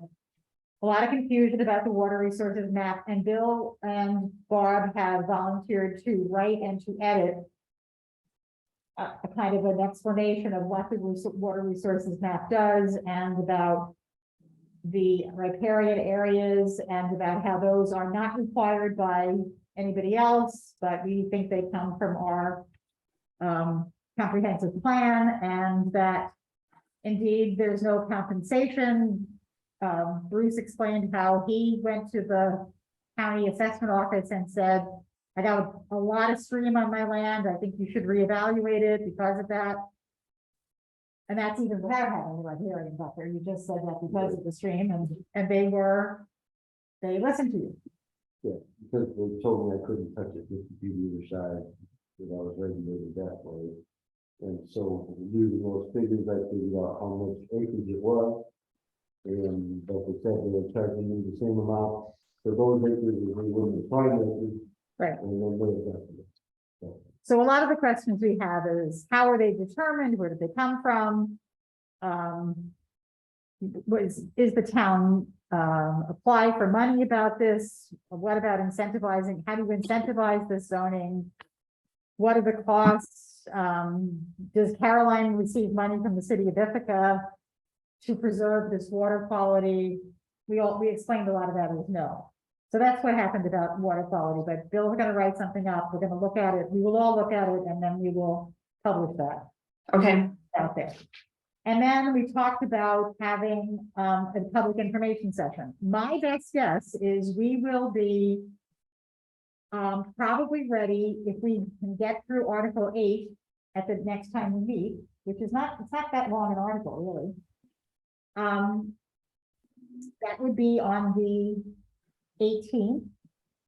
And then maybe on the 25th and the 1st, we go through everything again and we do our final vote that we're ready to present this. We could have a public, What do we have to do with Ernie, though? We still have to do site plan review and abbreviated site. plan? Yes, yes, right. That's what you is. We need a meeting to finish up section 7, the site plan, review, site plan review. right, but isn't he gonna be back next week? I think so, but you didn't say that was gonna be on the agenda next week. Oh, just wanna be I clear. will put that on the agenda for next week, because I will check, I think he's back next week. Yeah, So, and I am not positive that the special use permit section will take a full meeting, but I would think that the site plan and looking at the commercial areas and Right. maps is a full meeting. And then the Right. next meeting might be the special use permits and take up a good chunk of that meeting. That's my guess. That's my personal guess. I think you're right, so that we have the 18th, we have the 25th, and we have November 1st. Upcoming meetings, I think in all likelihood, we can get through most of this then. And and decide whether we're ready to go forward. And put out a finished document fairly soon after that, and then let's say that we hold a public information meeting by the end of November. What if? well, you have to have a public But- hearing. No, yeah, that's December. We're still doing, Okay. this is, the public has not had a chance to have us present all these changes we've now made from Article 5 Gotcha. through Okay. 13. Right. But what date is Thanksgiving? The 24th. 24. So are you thinking you would do it before or after Thanksgiving? I'd love to do it before, but I don't know. We'll see how we get. But I would think I think that's rational, that we could get it there or in that last week of November. And then we have the public information meeting. I guess the question is, how do we do the public information meeting? I guess I see no reason to do anything different than we've done, which is that we do 2, one on Zoom for those who are more comfortable or otherwise, maybe housebound, Uh-huh. doing it that way, and one in person. Is there a reason to change up what No. I consider to be a good strategy? I think that seems reasonable, and I don't think we have to go back to the beginning because we've done that. And we've listened and we made some changes. So we No, have, yeah, this is only on the second part, I think, because again, we had the public, yeah. Yeah. me too. So we do, that's articles, I don't know, 5 on, I can't even remember anymore. And I think that we can probably explain to people that these last articles we just did are very much, yeah, they're pretty much law from the state. We can't change a lot in there. And I think we would have to do a lot of explanation about the water resources overlay again, because one has to do things again. And then we could have a public hearing. I don't know what the requirements for a public hearing are. Does it have to be of a certain length? Does it have to be, no? No, the only requirement is that it has to be legally noticed, so you have to have it in your, whatever your official paper is. Yeah. And notified on your website. Yeah. And have a place, in a public hearing for this kind of thing is typically not anything where you have a discussion. People get up and say what they want to say, and you say thank you, and then the next person gets up. So it's not a dialogue. It's really for Right. you to hear what they have to say. So that would be, again, you can set a time limit on every person speaking, something like 3 minutes. And you set the time for something like 2 hours or 2.5 hours, and people sign in when they get there and you go through the list. Yeah, I mean, I would, That's generally how it happens. Yeah, I would encourage us to set a generous amount of time. You know, if we get done early, we get done early, but you know, a few hours at Yeah. any rate. And as Nan says, it has to be noticed, and you have to notice it a certain number of days ahead. Like there's a legal requirement of how, you know, like it's. I think Yeah, it's 5 either, I'd days. have to look it up. I think it might be 5 days. It's either 5 Yeah. days or 10 days. Yeah, no, I mean, you know, Mark and the town clerk, they know, right? Yeah. We've been down this, you know, not our first rodeo, as they say. We'll What I am, we'll take care of that. yeah, what I am not clear on, and Tim, this may take some looking into, and maybe Nan already knows. So again, there are those of us with COVID concerns. Is it required that every zoning commission member be present in person in the room at which the public hearing is taking place? And are we going to allow people to give testimony at the public hearing via Zoom? I know they can provide testimony or statements written, and I will encourage actually everyone in the community to provide written statements, because it really is helpful to be able to go back and look at the words again. Much as we try to listen carefully and jot notes down, it's really great to have actual written documents to refer to. But anyway, are we all required to be in the room? I mean, I would assume that this pertains to the same regulations that we have for zoning commission meetings, so it'd be the same as we're doing now. We also, the town does permit hybrid meetings, so it'd be perfectly legal and reasonable for people to give testimony over Zoom in a hybrid meeting, as set up in the town hall. So those issues, I think, are just, you know, we can form the Okay. town. We may not be holding the public hearing in the town hall, however, so we'll have to see. But you know, if this is going to be, it might need a Well, larger venue. I don't know, that's a different issue. I mean, the town hall is set up to do hybrid meetings. Yeah, And we've always held our public hearings in the town hall.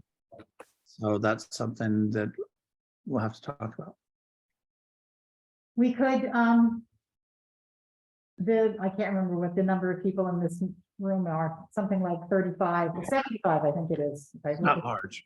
It's not Public hearings on some of the fracking, I think, was held at the community center for Okay. exactly the reason it was large.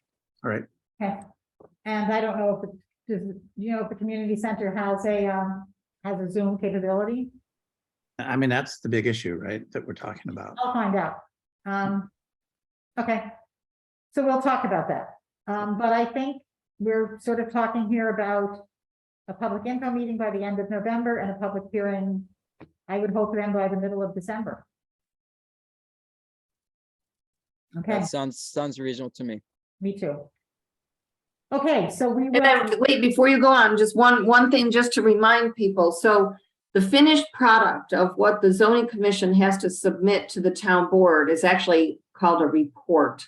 right, So it would be a document that would summarize what you did, what the process was, what you studied, the public input that you had, you know, kind of talked about what your work was like, what conclusions you drew, and that this draft zoning law as attached is our recommendation to the town board. So I just wanted to remind folks that we are actually submitting a report to the town board. okay. I'm gonna start working on that report. Well, well, Jean, great. I have a question. Nan, what parts of that could you help with, or we're already in the contract for what you do, or is it all on us to do that report? No, I think that was part of what I assumed that I would be doing. I mean, it doesn't have to be, 50 pages long. It really just has to articulate a summary of, what you did, what work you did, what maps you made, what you looked at, what you studied, what you discussed, how you did your work, and the conclusions that you have come up with. So, I mean, that is certainly something I can draft, and then you guys can take a, edit to your heart's content over. What I will start doing then is making notes, because I've kept notes as I went along about certain things. And also that sense of, we know that there are things that we still need, that we're going to suggest to the town board that they need to look at. And Yes, that would be in the report too, yes. Okay, and one other thing that I know that we have made a note of is that we still have to discuss abattoirs, Oh, yes. because it's on my list. We have to decide if we're gonna call them abattoirs or slaughterhouses also. And there were a couple things that I sent an email, I don't know, every day is melding into every other day. The days of having a baby, I remember that. I think it was yesterday, but it could have been another day. Where I did send along a couple things that were hang-ons from last meeting where you wanted to go back and review. So there are notes in the Google Doc and the email for you to think about. Well, I think there are things in, I will try to go back and read stuff again and see what else we need to cover. Do people feel good about going back and starting to look at Article 8 right now? We can, I think, get through a bit of it. I'm up for that. Okay, let's do that. And how do we feel about abattoirs? Maybe we can answer that right now. Slaughterhouses. Okay, slaughterhouses, and Allowed in the ag rural, is that what we're? I think they should be allowed in ag rural again, I agree, because I think there are some that already are there and they're not part of farm operation. Yeah. So is No. everyone happy with abattoir or slaughterhouses being in ag rural? Yeah, no, I would like, yeah, I really would hope it would happen. I know there's all kinds of state regs that have to, but I think that it would be, I think some folks are pursuing it. I think it's great. Okay, But what would it be, like a site plan review or a special use permit or permitted? I mean, we already have it as on a farm, so these are not farm related slaughterhouses. right. Right. Which So you have to decide how you want it reviewed. I think at least a site plan review. Yes. I think so too. That good with everyone? Okay. Sure. I have to say, I had a question from someone saying, you're not talking about expedited site plan review, are you? And I didn't, when I came away, I realized I had no idea what she meant. Does anyone know what she means? Well, that's the abbreviated. Okay, Well, the closest we have is abbreviated. I mean, there might be some other place that does expedited, but I mean, we have certain things, that to have a cursory one meeting, not cursory, I should say, a short one meeting review, because it's expected that can be well handled in that time. We don't want to drag things on for people. right. Okay, I will ask her if she meant abbreviated, and if so, what's the objection to it? Okay, I will do that, because when I left, it was like something, I ran into her in a grocery store and she said this to me. I left and then I got to the parking lot and thought, I have no idea what she talked about. So, okay, we are now on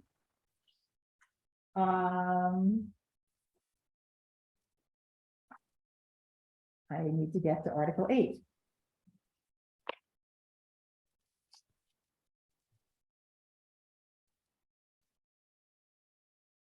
I think that's at about page 15.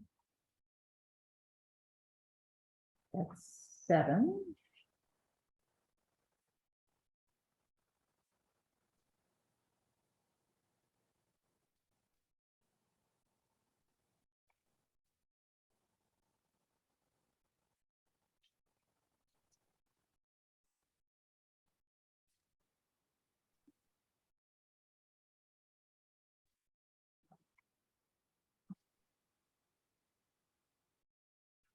Come on, Gene, find this thing. Your review site plan's long. Good God. Remember, right now is its own law in the town, right? I mean, site plan laws are long. It just is. Well, I think you just passed it. Did I just pass it? Oh, no, sorry. So, one thing I find frustrating in the Google Doc, because you have to be really careful, is that it's not indented in the way like the Word doc I is. know, that's, So I it is- know. And it's possible to do in Google Doc, but someone would have to have gone There through it and is, like right? laboriously done it. So there we are. But that's Okay. what makes it so hard, is it like you don't know Right. if you're where you are. Okay. Right, and you can't use, there's not a good way to find the finds, to just search for a word. Okay, so we're at Article 8, special use permits. And there's the reader's aid and So Nan has now changed the language so that to make it clear that everything going through the special use permit process also includes site plan. So you have to change the reader's aid box to say that. Okay,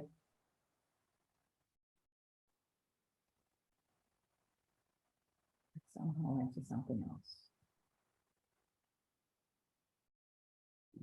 What are we doing?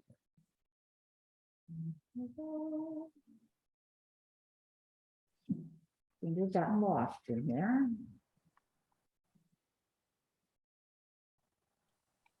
Here it is.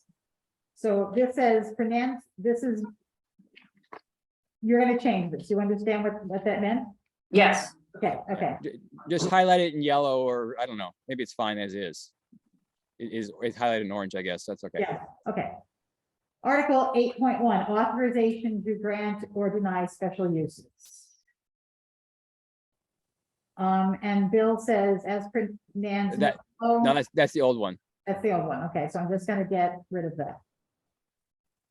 If you do, then you have to highlight most special uses. Okay, then I'm not gonna get rid of it. I'm just gonna leave it. Yeah, just click somewhere else and it'll go away. Okay. Good. Okay, and that's good. And you're gonna have, Nan's gonna have to check all the numbering through here anyway. Yeah. There's no, we get to Article 7.3 procedures. And you have crossed out coordination with site plan and just made it, yeah, coordination with site plan. I don't know. For any application that's requires special uses.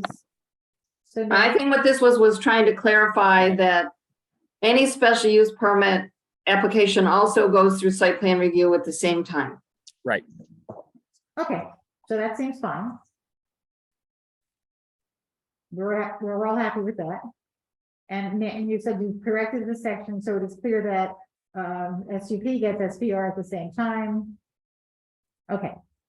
Area variances, maybe. Yep, So you can resolve my next comment, because that's what so Nan said the zoning board of appeals is legally required to be separate. So just, yeah, get rid of that. okay. Okay, great. So we don't have any problems in here. 62, this is Bill's thing, it's this time. That's the day. Okay, got it. Okay. The review board shall not act. So, Yeah, right. Take out one of those. Let's see, the review board shall not act is the right one. delete. And, okay, so that's yellow now and Nan can find it. Seeker, and so this is. That seems fine. I guess this is, Bill says under H, should this be 7.5 G? I know, I'd have to look up and see what 7.5 G is. Well, G is right above H, so it's not very far. Just scroll up a little. Or I guess it's 7.5. Yeah, sorry, I'm wrong. So you have to go all the way to site plan. Yeah. Okay, so we're gonna Double just leave this and. Yep, I'll look it up. Yeah, I mean, I tried to do that work for you, but please make sure I didn't screw up. Okay. Okay. Decisions, time of decision again, 62 days, filing. Then we go on to 8.4, lapses and expiration. And Barb says delete the review board process after lapse or expiration shall be, and Nan had deleted it in July, so I'm gonna check that. Right? Okay. Such review process shall be initiated through application to an initial action by the code. Okay. I'm not checking these numbers because I know you're gonna have to change them all anyway, so renewal of permit, existing violation, deemed to be conforming, expansion and special use. Is this typical language? Do some zoning laws set a threshold, like an increase of 5% or more? So this is an expansion of any special use shall require amendment and approval by the review board in accordance with procedures set forth. Expansion shall be interpreted to mean an increase in the floor or lot areas allocated to the special use. So it's sort of like any increase is what you're saying. Yeah, and I would say that it's typical, but it also does lead to, like, what if it's just a tiny little bit change? Does that mean it's got to go back for a special, a re-review? And sometimes it's we could add in there like except for de minimis changes. Just so that like tiny little changes that don't make any difference, don't make a difference. So we could certainly add that in. I'm happy with that. In both places, it's increase. It's both the increase in intensity and the increase in floor area, et cetera. Everywhere we say increase. And sure, de minimis is fine with me, but that's just me. I move that we put de minimis in there. Is there a second? Second. All right, Jean, you want to call a vote? All in favor? I Aye. have a question on another part of that. This question for Dan. So this talks about increased hours of operation. But what if the actual time slot changes? So for example, what if the use was approved originally to occur from 9 to 5, but now the use is going to change from 5 p.m. till midnight? It's like not the number of hours that's changing, but it's where those hours of operation occur in the day.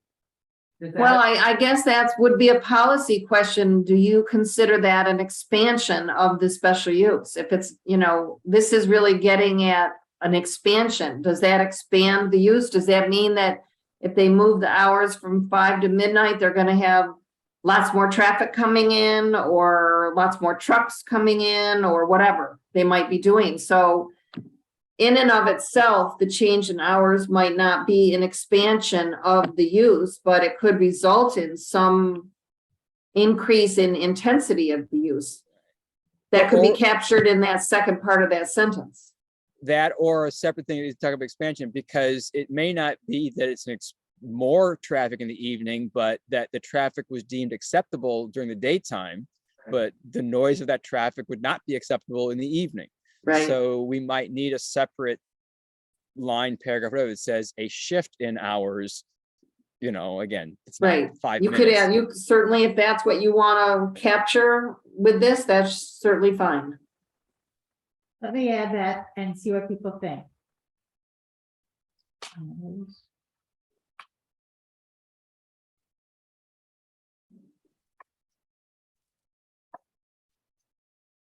That's my tapered pill. I'll do you later. Okay, so what do people think about a shift in hours? Do I have a motion to input complete? Does a shift in hours capture that? Change the hours of operation. I don't know, shift in hours.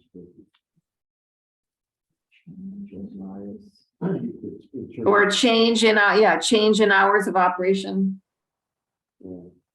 Yeah, as long as it's clear to people that a change. How about a change in time of day of operation? Okay, good. Because a change in hours of operation sounds like more or fewer. And I think what we're trying to get at here is that it's a different part of the day. Okay, Yeah. okay, so I see Barb offering that. I'll second. Bill? All in favor? Aye. Aye. Aye. Any opposed? Aye. That's unanimous. Okay. That's also So what did you change it to? a change in time of day of operation. Okay, Yeah. It's 24-hour day. okay.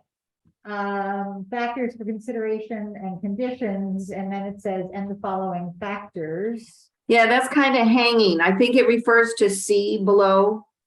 I think it's, That comment is correct. That Bill's comment is correct. so, and the following factors listed in 8.9. Yes. And 8.9. Okay, so that's just we don't have to really vote on that. That's just making it clearer. Okay. And the review board can sit. This was a question we had. What's about the character of the neighborhood? What does that mean? So I'm musing here, Jean, whether we should now hold off on the rest of this, because this is the meat of it, and to have some of Ernie's comments as well. And that is in part because I think he's one of the ones that has been most often concerned about vagueness in language. But I'm also willing to go on, but I'm just proposing that's a possibility. There are, I've highlighted three things that all say roughly the same thing. It says either Yeah. character of the neighborhood, or does it fit in with the neighborhood, or some other language. And I'm not sure we need all three, but there may be nuances. But in general, I think it might be good to have every zoning commission member to be able to Yeah, participate on this. I think that's discussion. fine, and it's less than a page, so we're not leaving a lot. Yeah, and these are really important. These are the critical pieces of the special use permit that the review board has to go through and consider each one of those. So these are, out of this whole article, this section is really where you need to have, you need to have it down that this is what you want, and it says it the way you want it to say it. Okay, so good. So we're gonna end our meeting then at 9:23. I am gonna do minutes. I'm gonna try to do up what I would think would be the agendas for the next 3 meetings. I'm kind of a draft format for people to look at. I'm gonna make that list. I'd have it scratched out on a piece of paper of other things for the board to consider when they're not doing anything else. I believe there could be an end to this. I just want to say that. Sometime in our actual lifetimes. So, good. Thank you, everyone. Thanks for participating tonight. And I'm gonna give it a shot to lock up. So good night, everybody. All right, Good Gene, night. Gene, if you good have, night. Gene, if you have problems locking up, please call me. I will do that. Okay, I can Thanks. come down. bye.